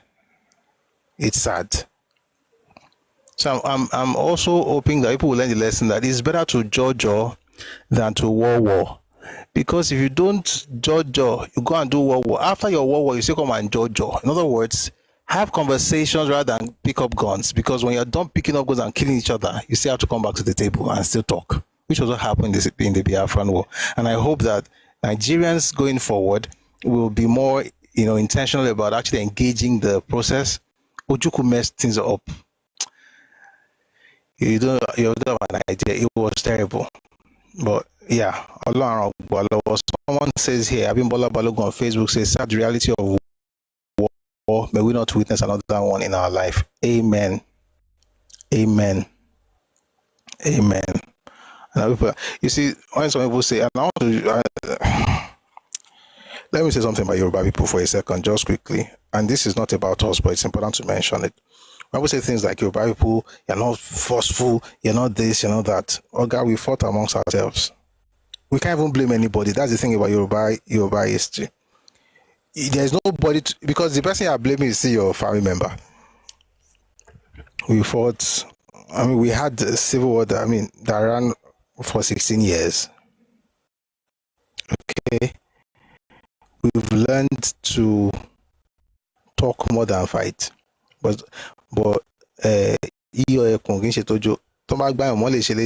it's better, you know the cost of wars. Okay, so all this people should calm down. All right, I'm going to have my battlefield share his thoughts, and then we'll begin to wrap up. Thank you very much for listening to this. Again, watch that video, but understand that as far as I am concerned, it's more pro-Biafra than anything else, which is okay, more pro-Igbo, not pro-Biafra, to be fair. Pro-Igbo, and there's some things that will be off, and That's not the kind of documentary I hope we make better documentaries going forward that focus, that go beyond emotions to logic. You talk about the emotions, but you do more, but it was a great work because it's important to also acknowledge it. It was the editing was perfect, the music was great, the picture quality was awesome. What they did with the archival materials, I don't know. I think they probably used AI. They enhanced the images.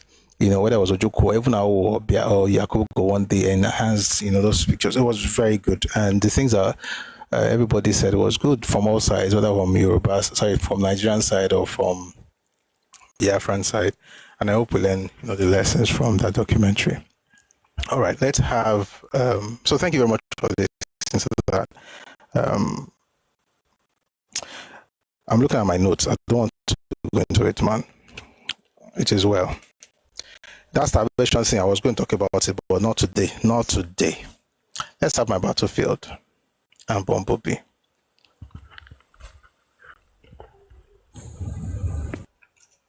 Okay. So, thank you very much.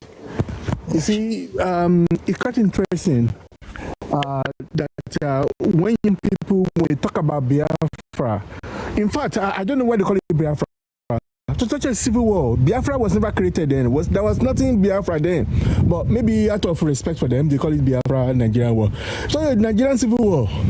But nevertheless, I could see myself, I think, I personally am actually equally guilty, feeling sorry for the Igbos. Because during the war, I was actually singing along with them because there was one of our neighbors who didn't go, because a lot of some Igbos didn't go to the east for record purpose. So he stayed behind, and his children, my schoolmates. So when he was singing, we are Biafra, fighting for our country in the name of Jesus. We shall conquer. I used to join him. that kind of sympathy, you just feel sorry for him. But I just hope we will not get fire ourselves in another civil war. And if it happened, and I think we should go ahead with it, because the Igbo leaders, they are so useless. They are not correcting their children. You see them online abusing everybody, threatening Yorubas. Honestly, if it happened, then let it happen. Probably we will draw the line then, because I don't feel sorry for them anymore. I don't feel sorry for the Igbos anymore. I'm telling you, don't feel sorry, because I've encountered, I've seen people, I've seen what they've done. Not just talking, but did. So I don't feel sorry for them. No out of sorry. If another work happens, let it be. Maybe we all draw the line and we all go our separate ways. Because the Igbos need to be taught a lesson, another lesson. I witnessed the war and I know what happened. I've seen people following the federal government truck who are carrying people, and I've seen women shouting, "Please, just leave one child for me, because I've only got three sons. Please leave one. Please leave one." And all the three went to Biafra, and they all died, and they all died there. I see, they all died there. And thank God for Zik as well, because Zik actually wrote to agencies too to stop that. They should stop feeding the Biafra. Zik actually wrote as well, not just Robert Gonstein. You see, and sometimes you see being romanticized by people like that guy that wrote the book of the Day of the Jackal. What's his name again? I think he's still romanticizing the war. And I think we cannot romanticize it, but those who want to romanticize it, because their leaders, they've actually failed. Their leaders have actually failed by romanticizing the war. I see something good. So that's just my take on it, yeah. Thank you very much, sir. That's one my take on it. If it happened again, let it be. Probably Nigeria needs to learn, some Nigerians of what do you call themselves? They need to learn a lesson that war is bad. But maybe because I'm sorry, because their forefathers and their forebears, their elders, they are still witnessing all those shouts. So I think it has a call or something. Corrected then. Yeah. Sorry, what I'm saying is that their elders, they have not corrected them. They see them online shouting and degrading other people, threatening other people, and they are useless elders. I think we should stop. We get the point. There's a lot of. I think the sound is bad. There's something wrong. Hello? bit different. Okay.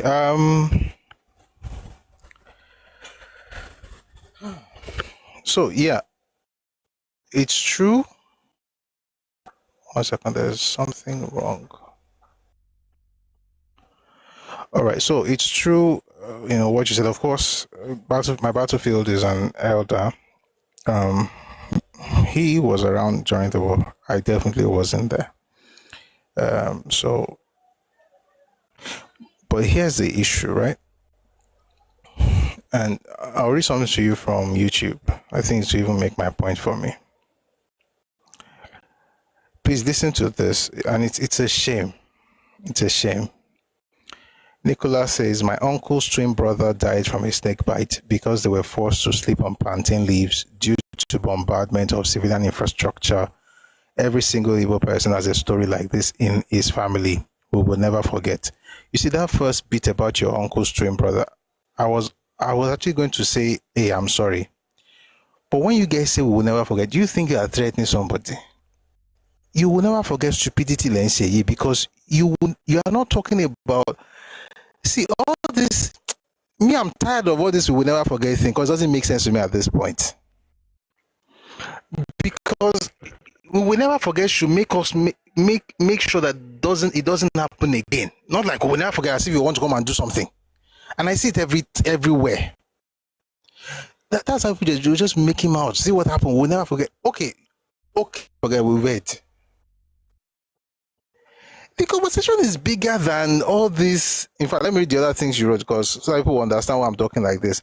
It says, more than 60 years later in your glorious one Nigeria, 12,000 people die yearly from conflict alone. I'm sure most of them actually die in your father's house, in your compound, in your Alaigbo. Very stupid nonsense. You guys, you will go beyond your problem and not be using other people's misery. Can you see how stupid this person is?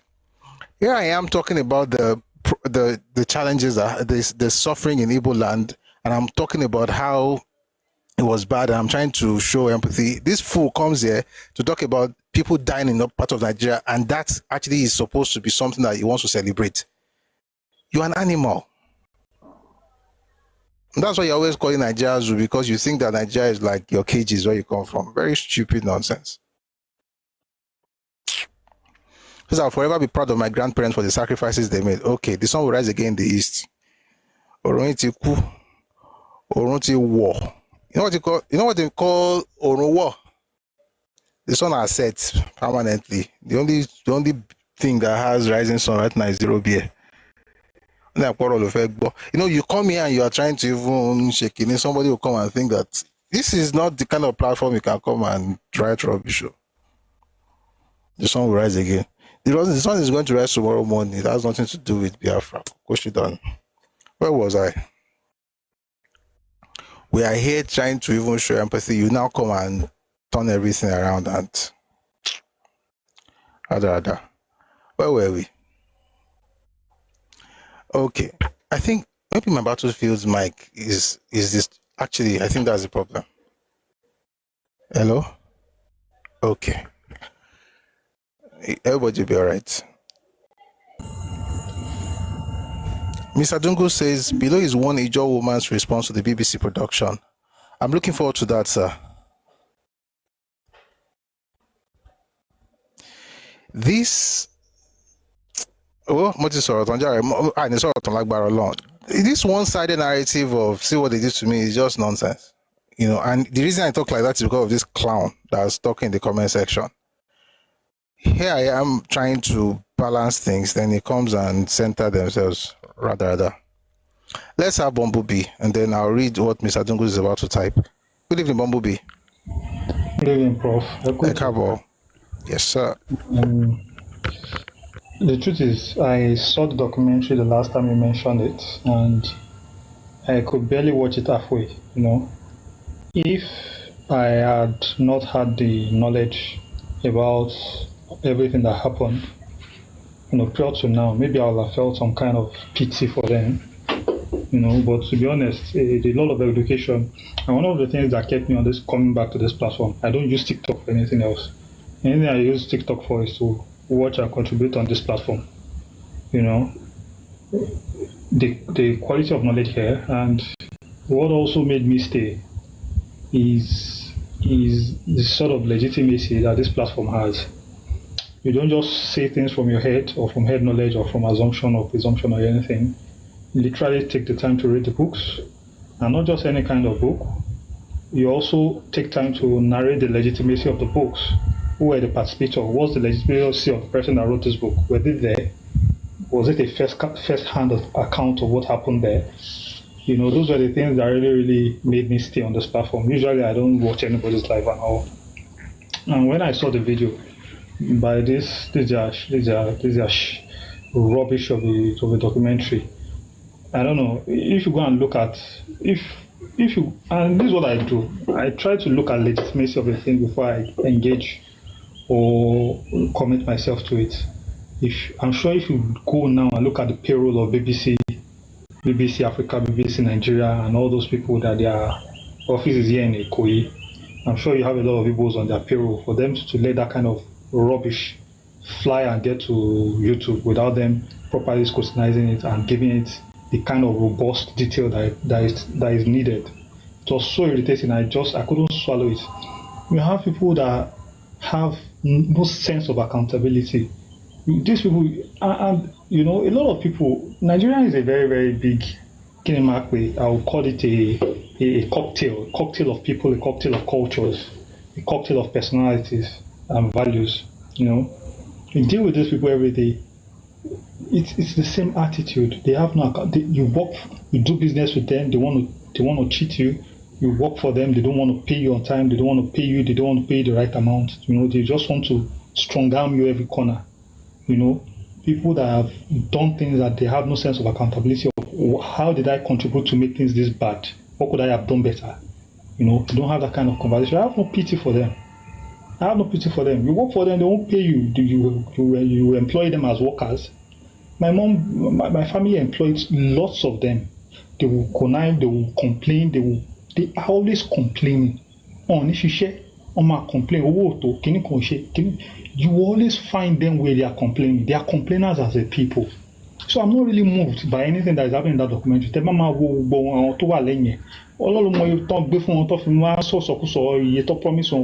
For publishing this nonsense. You know, if you go and scrutinize very well, you see somebody's account is fatter for it. So I'm not sorry for them.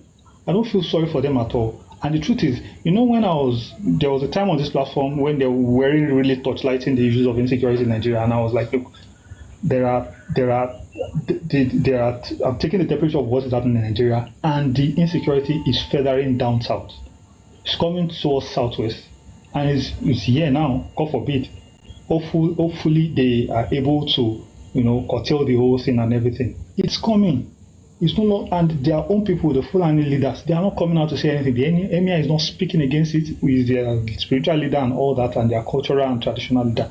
They're not speaking anything. They are all quiet. Their quiet is so loud. Their silence is so loud. The complicity is so palpable. Oh, so kokon issue to them boy in sin. To ba di pe àwọn èèyàn wa náà sin. Tó bá bẹ̀rẹ̀ sí ní arm around when people begin to pick up arms to protect themselves. We won't be speaking all these things we are speaking.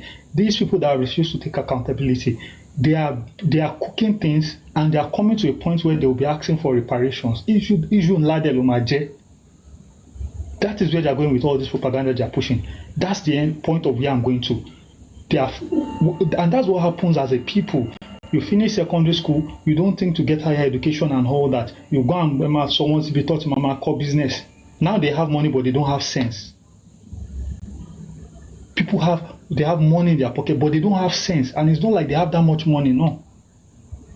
This is the issue as a people. When you are the father of the house, your wife is educated, but you are not educated. The only thing you have is, you are so poor, the only thing you have is money. We deal with these people every day. It's so irritating, it's so annoying. But you have to swallow some of these things. And because you live and let others live, you live and let live.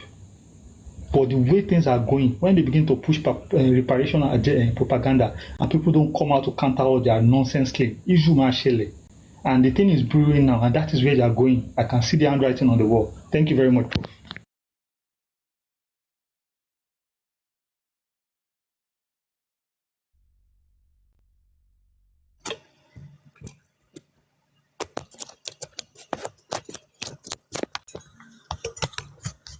All right, thank you very much, Bumblebee. That was a fantastic submission. And yes, the reparation thing has been going on for a bit.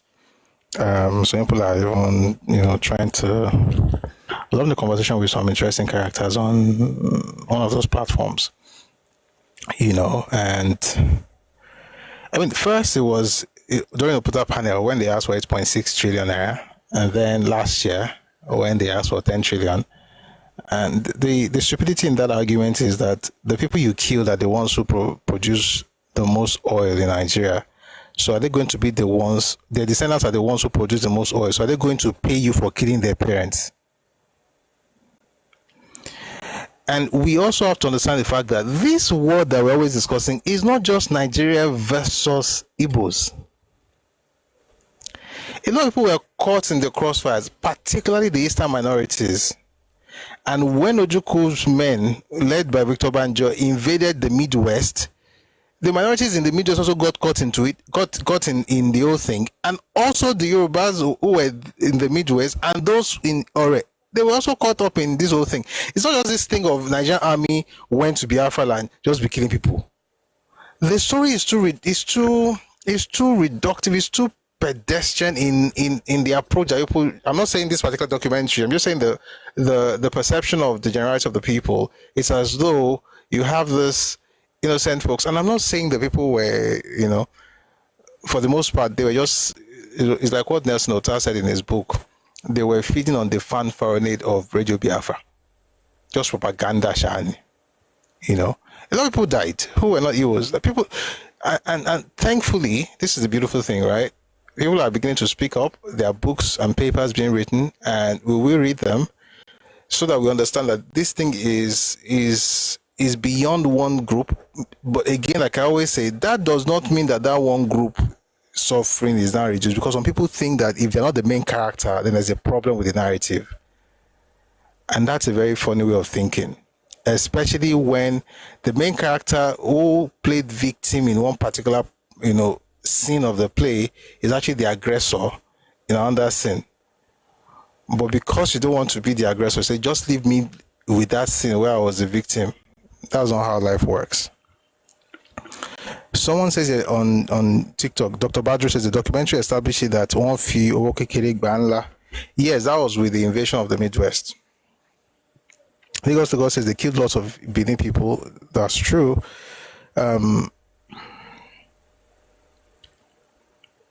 Okay, there's a conversation going here.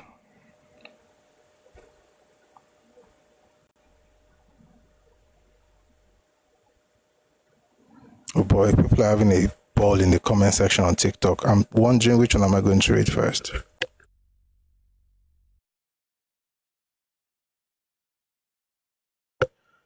I'm thinking of which I'm going to read first. Hence, that reparation thing is not going to happen, by the way. It's just a joke. But by the way, it's also important for us to begin to tell the stories, and be as balanced as possible so that the children also understand what happened, and nobody's going to be able to come around and blackmail them with, oh, see what I went through.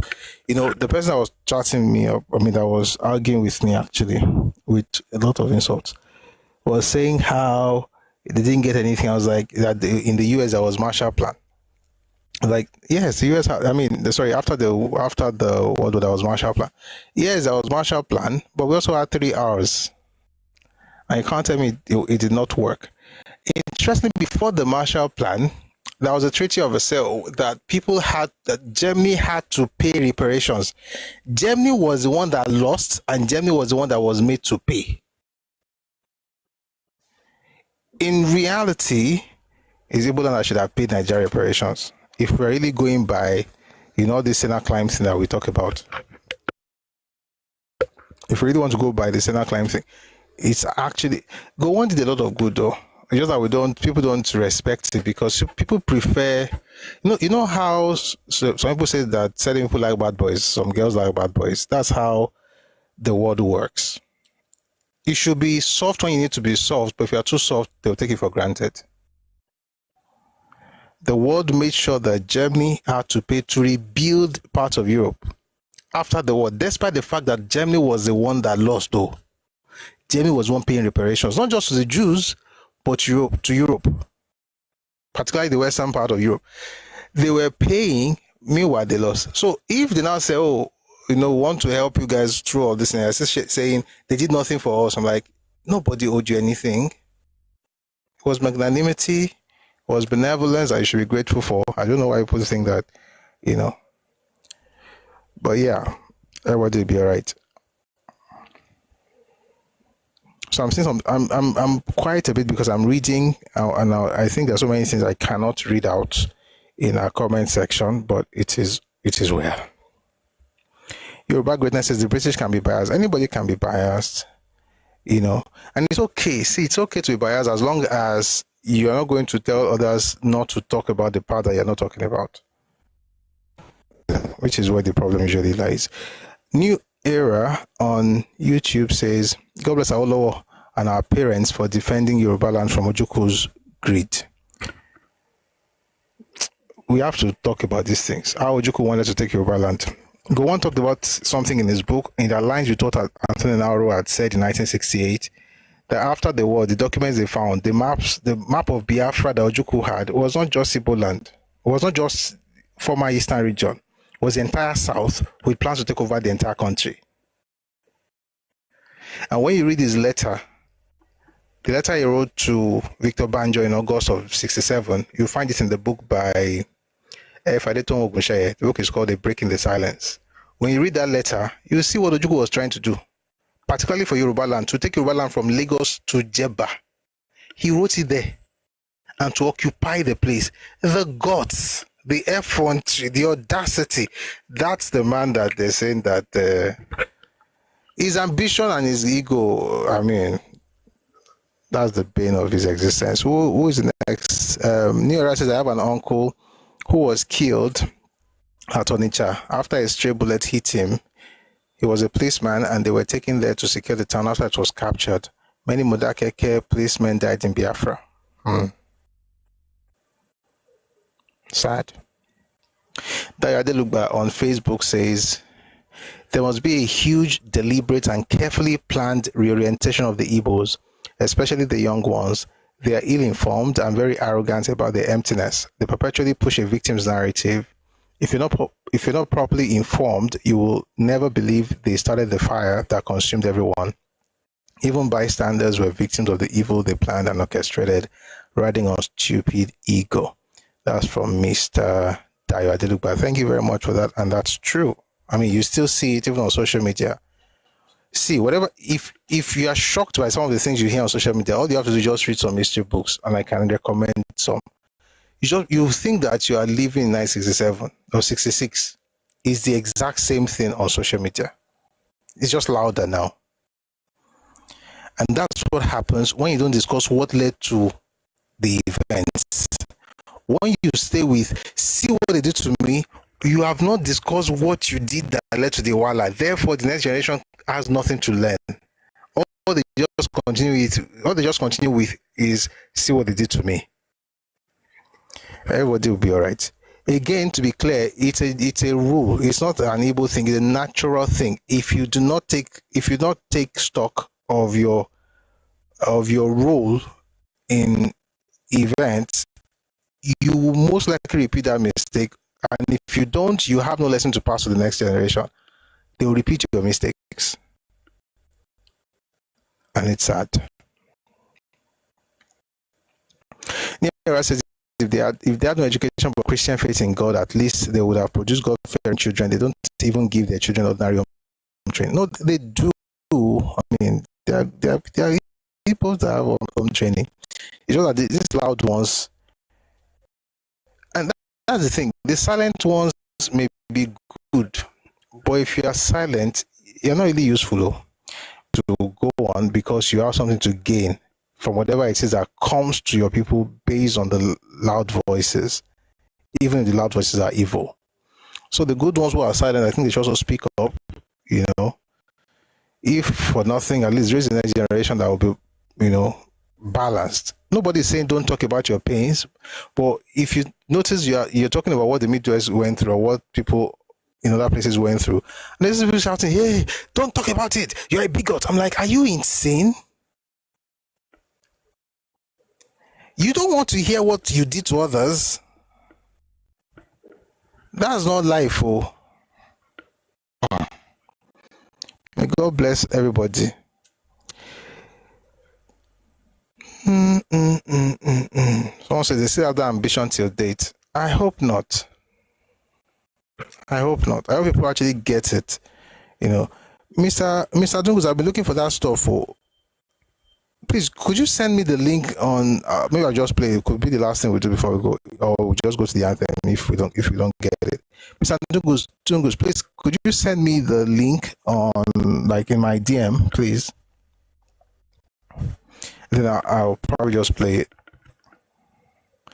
Let me read to you what Mr. Dungus is saying here on TikTok. The Ijaw woman is livid, saying Agbaragburu will fire BBC Africa for half-baked production.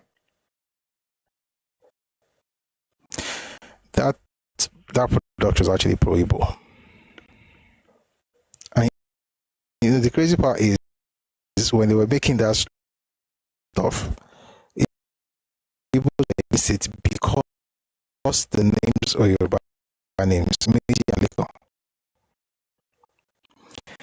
The grandfather of these boys, as I beat out myself, then comes out and talks about the father is from his father is from Kwale and is Igbo, but the mother is a Northern and a Muslim. And for some reason, he didn't mention Yoruba. It's quite interesting. Like, you know, a good grandfather, because maybe he wants to show the humanity, and it's a documentary, and the entire tone is about. So here's the point: if the tone were conciliatory, I'll never mind. The tone was plunging. It's a dangerous thing that we're doing in this country. It's very dangerous. It's very dangerous. What that means basically is that you are assured of another wala in the future. When you're always sponging and saying, see what they did, you have not learned any lesson. May God help us, and may the rest of us be wiser than those who went before. I mean, they did the best they could, but we have to do better. Tuku Alaji says, same man who wrote Tragedy of Victory. Tragedy of Victory is a very good book. Again, it's not that he's a bad man. Again, he was talking to his son and his grandson, and you have to also understand the background. Let's go into this for a bit. Meji Alabi Sama, OT director on videos, Beyonce and some of those folks in Hollywood in the US, right? Lekon has also done some work abroad. Now, the black narrative in the US, particularly in Western mindset, even now in Nigeria, right? Because I'm working with some people these days, and the kind of thing they're talking about is sounding as if I'm in the US. Everybody is using all those lingo from, you know, white privilege, and I'm not saying it's wrong. I'm just saying that the mindset is of the black person being owed something, right? Of injustices that have been done over the years, of something that the white has. And interestingly, people have also found a way to transpose that to Nigeria, where everybody's like the white person and the Igbo is like the black person. So if you have that at the back of your mind, because you're focusing on the suffering, again, it's important I repeat, the suffering is important too. But if that's your only focus, you miss out on the agency of the people. And that's dangerous. Someone says you can also, okay, it's Flower. Thank you, Mr. Dungus. Thank you, sir. Flower says you can also organize your own documentary. I mean, I will. Thank you for the advice. I will. I'm very sure people will curse me out. The funny thing, even this one that supports your folks, they still curse them out. It was good. It was a good job from production perspective. It was good, but from I know I've said like 1,000 times, Abby. Oh my God. Give me a second. I want to see if I can find that stuff that Mr. Tungu sent, and then maybe we'll listen to that before we go. Say just produce and ignore public opinion. If I don't ignore public opinion, do you think I'll be doing this live session every day? Do you know if people's curses work? I get it every day. No, it's not even about public opinion. I do what I want to do. I'm doing it respectfully as much as I can. I think I've been good so far. But there's a song by our revered Ebenezer Obey. Kò sọ́gbọ́n tó lè dá, kò síwá tó lè hù, kò sọ́nà tó lè mọ̀ tó lè fi táyé lọ́rùn. I found the video that Mr. Dungus talked about. I want to play it for you guys before we go. Maybe we'll talk about it again, a lot to learn. Mumbo, take a listen, please. Sorry. I have disconnected that stuff. Give me a second, please.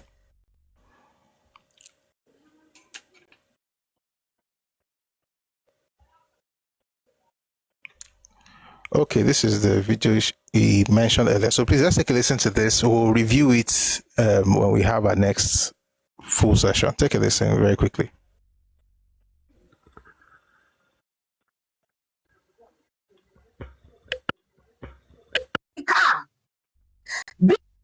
BBC Africa. BBC Africa. Agbara Guru go fire all of them. Agbara Guru go fire all of them. If you don't want to tell our stories, please avoid it. Avoid it. We'll tell our stories ourselves. You made the documentary, British organization. You made the documentary and tagged it Surviving Biafra. And you brought in soldiers. You brought in soldiers to tell us how they survived Biafra. The British, the French, all of you wanted oil. I made a video. I said this war was fought because of oil. I'm not like, you are lying. You're not saying the truth. You're not saying the truth. River State was created 3 days before Biafra was declared. And also remember that Ojukwu called Gowon and told him, as far as he will not create a River State to put Harcourt inside, he will agree to the creation of 12 states. And Gowon did not accept those conditions, and he created the 12 states. 3 days after River State was created, Ojukwu declared the Biafran War. And do you know what happened? Ojukwu took over River State. And added River State to Biafra. You people were fighting because of Ijo oil. And then you have the guts, the temerity, the audacity, the impetus to make a documentary, and you brought Paisama to come and tell us what? And you tagged it, you titled it Surviving Biafra. What happened to our Ijaw people in Abonima that were evacuated? Over 7,000 of Ijaws were evacuated from Abonima by Biafran troops. What happened to the ethnic people whose lands were burnt, whose houses were burnt to the ground? Do you know the atrocities? Do you know mothers who are still mourning the death of their children? Do you know fathers who are still mourning the death of their boys? People were buried alive because they refused joining Biafra, or they refused joining Biafra. I said Nigeria shared the country into 3 places. Put the majority tribes there, and then subsumed the so-called minorities to these bigger tribes. This war was fought in River State. This Biafran war, civil war, was fought in River State, and you have the guts to make a documentary on the war, on surviving the war, and there is nobody from the riverine areas. Or you think they are all dead? If you don't want to complete the story, don't tell it. Avoid the story. Don't tell us any story that you will not complete. We have grandparents, great-grandparents who are still going through the burden of the war. People that are still going through trauma. Do you know how we survived? Even to go catch fish for river was a problem. People were eating crumbs. Because these soldiers, whether Nigerian soldiers, whether Biafran soldiers, they will come to your land. When you bring goods, they will carry the best and then give you the rubbish to go home with. You don't hear story. No, they open old wounds. Oh. Stop opening these wounds that you cannot heal. Stop opening wounds that you cannot heal. If you cannot tell us true story, carry your document. This thing is long. I think we can stop at this point. It's quite long. I understand her pain. Maybe we'll listen to the full thing next time. I understand her pain. And of course, although there are some things that aren't true, there was no time that Ojukwu said he wanted Port Harcourt to be part of Igbo states. What he said was he was vehemently against the creation of states for minorities. Just like Zeke was. It was during the war that Zeke changed his mind, and Ojukwu also had a problem with that. Ojukwu did not even want any minority area getting any state out of the old Eastern region, just like the politicians have been doing since the 1950s. All right? In fact, since the 1940s, really want to go back that far. But what she's saying is right. Apart from that one, all those things about what happened in the Eastern minority areas, absolutely correct. And I can even provide materials, to buttress her point. She's absolutely correct. And it's wrong, to be fair, for you to say surviving Biafra and you think it's an Igbo story. It's not an Igbo story. Biafra, the war was not an Igbo story. They just suffered. Thousands of the people, and she's right, they were moved from Bodema, they were moved to Maya, they were moved to other parts of Igbo land. People were killed in Port Harcourt by Igbo soldiers. Churches were burnt to the ground with people inside them. Homes were destroyed. See, I think people, to be fair, it wasn't a balanced thing. It was just all this whole, see what they did to them. It's not. I expected more, but I also understand the constraints, and you also have to understand the fact that sometimes art can get so subjective that you can tell where the person is coming from. Right? If I make a documentary right now, like I'm working on a project right now, and I'll say this. It's not, it's what we do here every day anyway, so it's not something new. I'm sure you have an idea that it's to put out the part of the narrative that is not being said at all, because they want to put black may finish us for the country. That's where I'm coming from.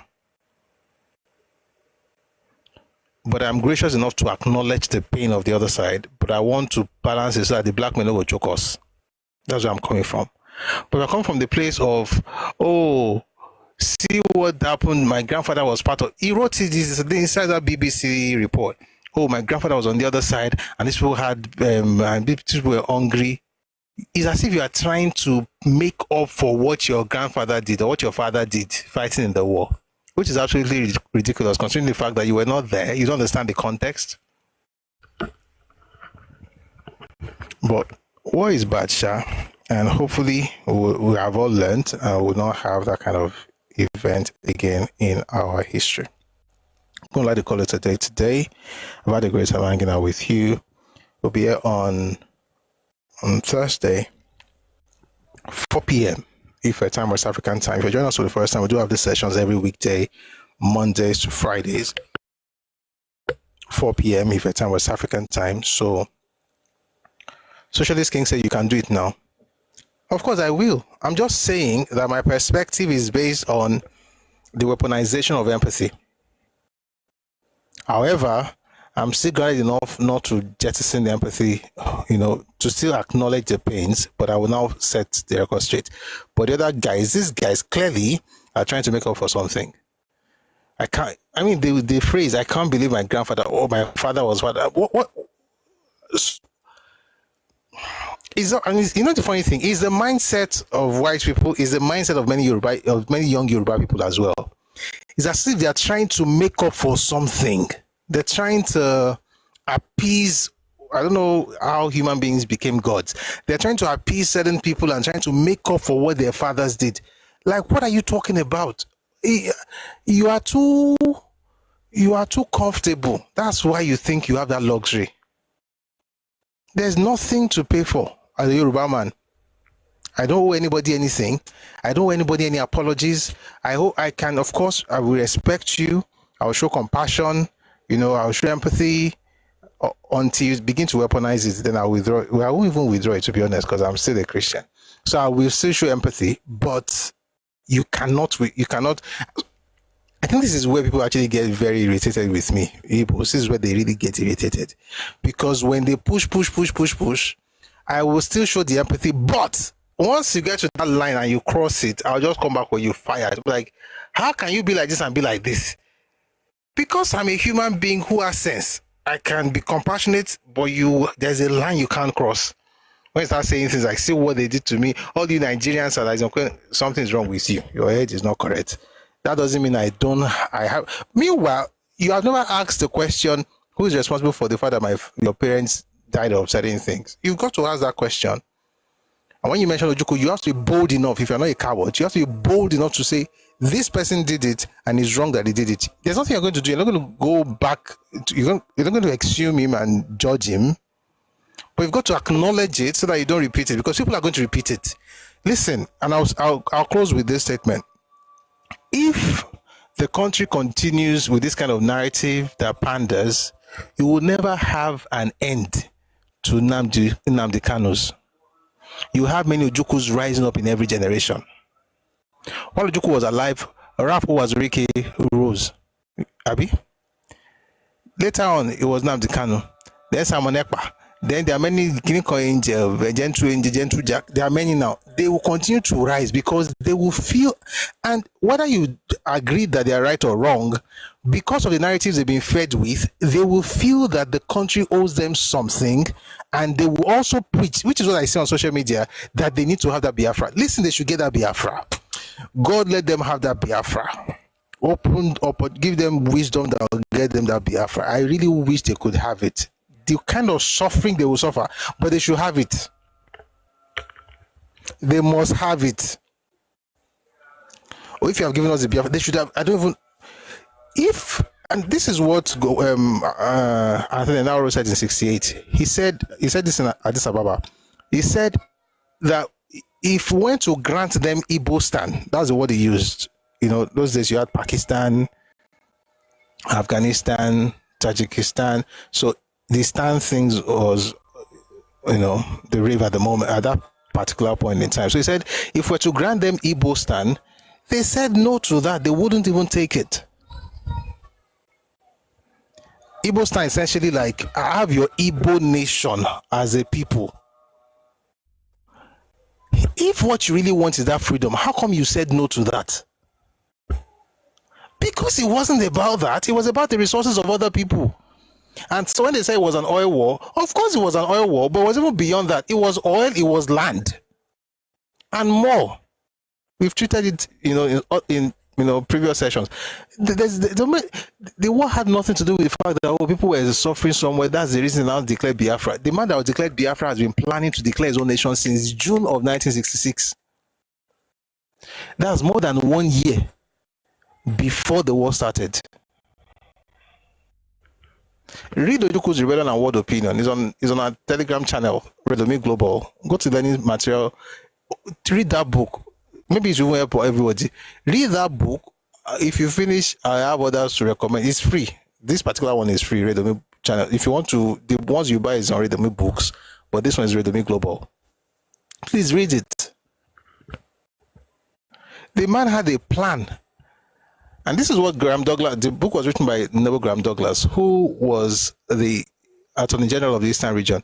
He said on or before June 7, 1966, Ojukwu had already begun to talk about how he was going to have his own nation. Because his original plan was to become the head of state of this country. And he tried to do it in 64. Well, in 64, to be fair to him, what he tried to do in 64 was to get power for the Igbos, with Azikiwe at the top. That's actually what he tried to do in 64, and that is actually documented. Nobody can even controvert it. In 66, he was talking about the fact that the person that's there, God said, waiting the person even read. Graham Douglas was saying that based on by the virtue of his education, he thought it was a better fit for the head of state's job than Ironsi. So when the crisis happened in May, by the time they traveled and had a conversation in Lagos, by the time he returned to the East, on or before around June 7, 1966, he told his people that he was going to have his own nation.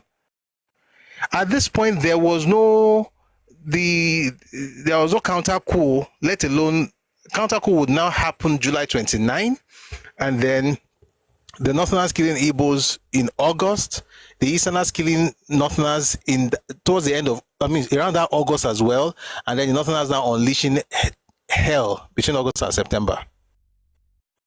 So ever before the wholesale terrible event, Ojukwu already had his own plan to have his own nation. So you as a person, you're growing up and like, he did it for me. He's another savior. You will have another Nnamdi Kanu now, because he will come and promise you that same Biafra. And because it's an idea that doesn't, and ideas don't die, I say this often because it's very powerful and it's the truth. Ideas don't die unless you repurpose them. It's like energy. Oh, there's a great Biafra coming. You have no idea what that thing means, but you just believe it.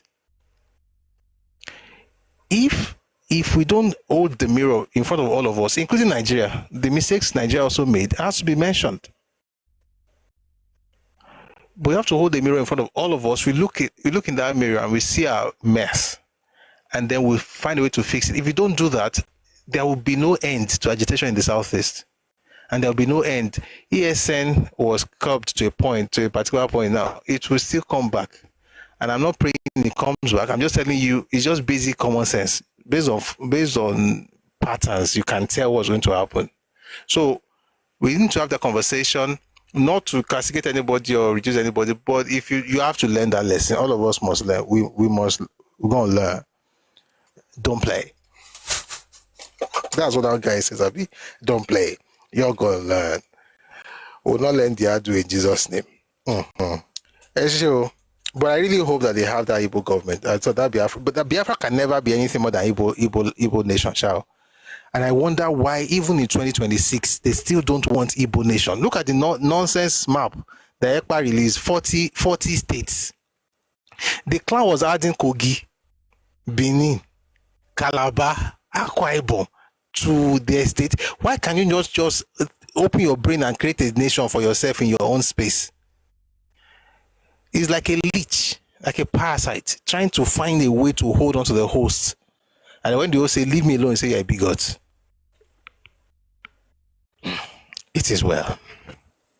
Sinchin says, please God, help our government to grant the Igbos their Biafra.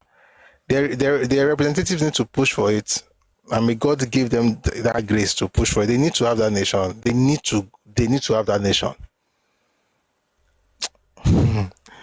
Ojukwu that was smart. Ojukwu was asking in the 1960s, so during the war, Ojukwu was saying that they would stop if they would just give them dual citizenship. You want to have Biafra, but you want to be Biafra Nigerian. You read some of this and just like, oh boy, I can't go. But once you can't go. My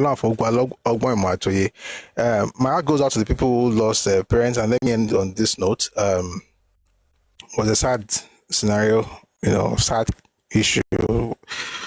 Words fail me at this point, to be honest. Right, but watching that video, that documentary, especially towards the end, when the people were talking about what they went through as children, as young people during the war, I was very touching. And there's nothing cool about it. There's nothing to celebrate in that. There's nothing to gloat over. Right? It's terrible. However, just as it happened in Igbo land, it also happened in Rivers, it happened in Bayelsa, it happened in Bonema, it happened in Degema, it happened in Bayelsa area, it happened in Ikoropo, it happened in Enoin, it happened in Asang, it happened all over Akwa Ibom. Roads, areas in Akwa Ibom were turned into Igbo names. Imagine going to another person's city and changing the name of the towns to Igbo names. Those conversations will happen. All right, people were killed in Sapele, in Ueli, Urubos were killed, the Sokos were killed, the Shekiris were killed in their own homeland by Igbos that invaded that place. The same thing with Benin and Esako. All the way to Okene, Igbos just on a killing spree and also creating concentration camps in other people's lands. That pain is also real. Yoruba people were killed.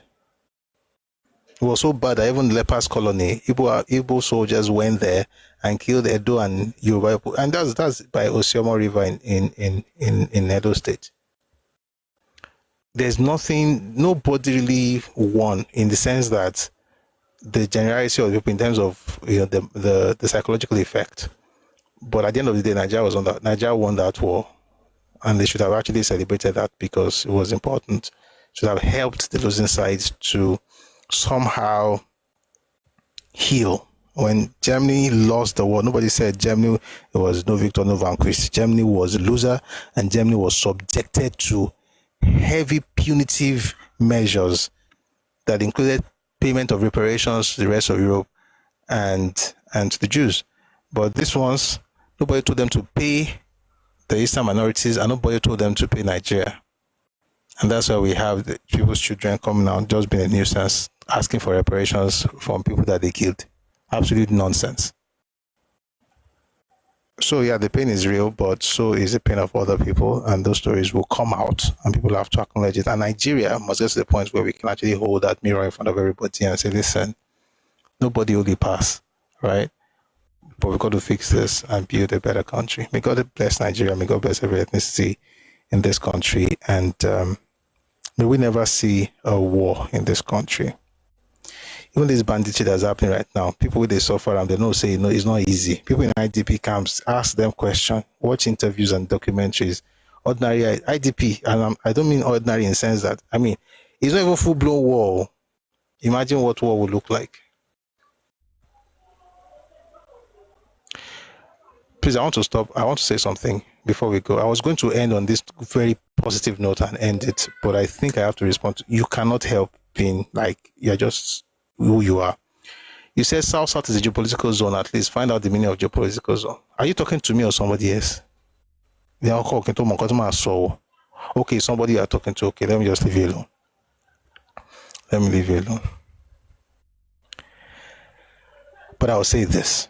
You guys, the way you talk about South-South and say things like Kineko, listen, they are not part of you.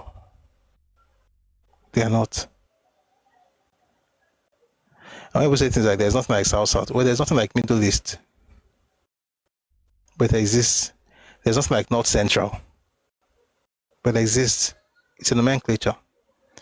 And the very funny thing about the whole thing about South-South was that it was even suggested by a neighbor man, Alex Ekweme, in 1996 to Abacha.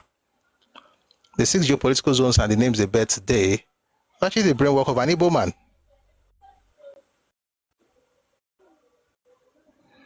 You say South-South are not part of all CS, but there are Igbo communities in those places. So you have to be careful with the words you use. And people pay attention to this. When people say things like there are Igbo communities, what does that tell you? It doesn't give you any sense of ancestral connection or indigenous ownership. Because when people have spaces that is there, they don't use the word communities. So I don't want to see. Let me just leave your matter, I beg. Because if I get into this, it won't be. Someone says here that their parents are giving themselves high BP over the progress and freedom of other people. Meanwhile, Fulanis are in Igbo bushes. Kama is a big, ugly bitch. Hey, yeah. Sorry, Nicholas, They are killing people in your father's house. You guys don't come around to talk about it. As soon as being talk about civil war, that's when you remember that, they are killing somebody in some parts of Fulani. The Fulani are also dealing with, you know what? These people, you are retarded. Guys, let me go before I respond to any more stuff, because people are writing some interesting things that are not so good. Someone says, Flower, you are obsessed with Busiori's platform that you can't go somewhere else to learn. No, I mean, I'm glad he's here. I'm glad he's here. I don't mind. I mean, it's not good to have an echo chamber. It's good to listen to other people's perspective, as long as it is reasonable. I mean, I don't like unreasonable perspective because it waters down the conversation. But it's okay. I mean, if he wants to come, people are welcome now. Just don't come and gaslight me. That's my own. That's what I don't like. I cannot live everywhere. Come into this place, I have conversations so that we can have like a quote unquote, I don't like that word too much, that phrase, safe space. So, and I say space of talking facts, now come with gaslighting again, and that one I'll be angry. All right, I think it's enough. Tomorrow, 4 p.m. before time West African time, we're going to have another conversation, and I think we should really get into Gowon's book tomorrow, and then we'll have the full session, all these things on Friday. All right. So Thursday, 4 p.m. If you join us for the first time again, we have this session we have these sessions every weekday, Mondays to Fridays, at 4 p.m. Ife time, West African time. Somebody just wrote something else again. It says white people says they don't want Biafra. It is Lagos and South they want. Well, they want Lagos, they want South, they want the entire Western region. If you're talking about Juku, we wanted everything. But the children today, that map is actually just ridiculous. It is well. Omobeko says, Flower says, does Bushi recommend books and none of you read, or just have sense of your own selves? Flower, don't push it. Don't push it. Don't push it. Even if people don't read all the books, at least I read the books out and I, tell you this was. So that's a lot better than Ojuku. I mean, nobody in Ebola did anything like that. There is no history of anybody, but it's also propaganda. So please don't push it. I love you being here, but don't push it. Don't insult people now. All right. Because the low profile, I learned that Adilabu's sister and children were kidnapped today. I saw. I don't want to talk about it yet because Konise Pelu surviving Biafra. Maybe tomorrow we'll talk about it. It's actually quite sad. I saw the report earlier today. I saw it. I'm not sure. I saw it, but I've not confirmed. If we'll discuss it tomorrow. I don't even like discussing these things again because twins for the report I saw that these twin kids.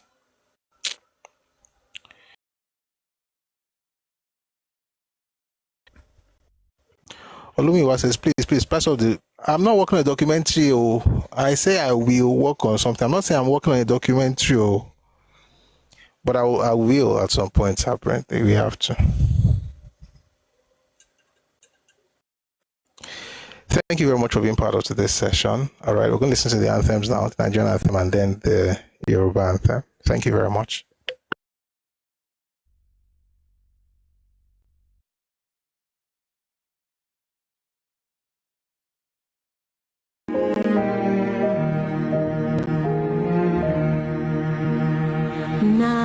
Nigeria, we hail thee, our own dear native land. Though tribe and tongue may differ,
Àwa ni ìmọ́lẹ̀ ògo adúláwọ̀, ìmọ́lẹ̀ wo ni wọ́kùn lágbára Ọlọ́run. Òyìnbó ní bàjẹ́, Nàìjíríà náà ní bàjẹ́.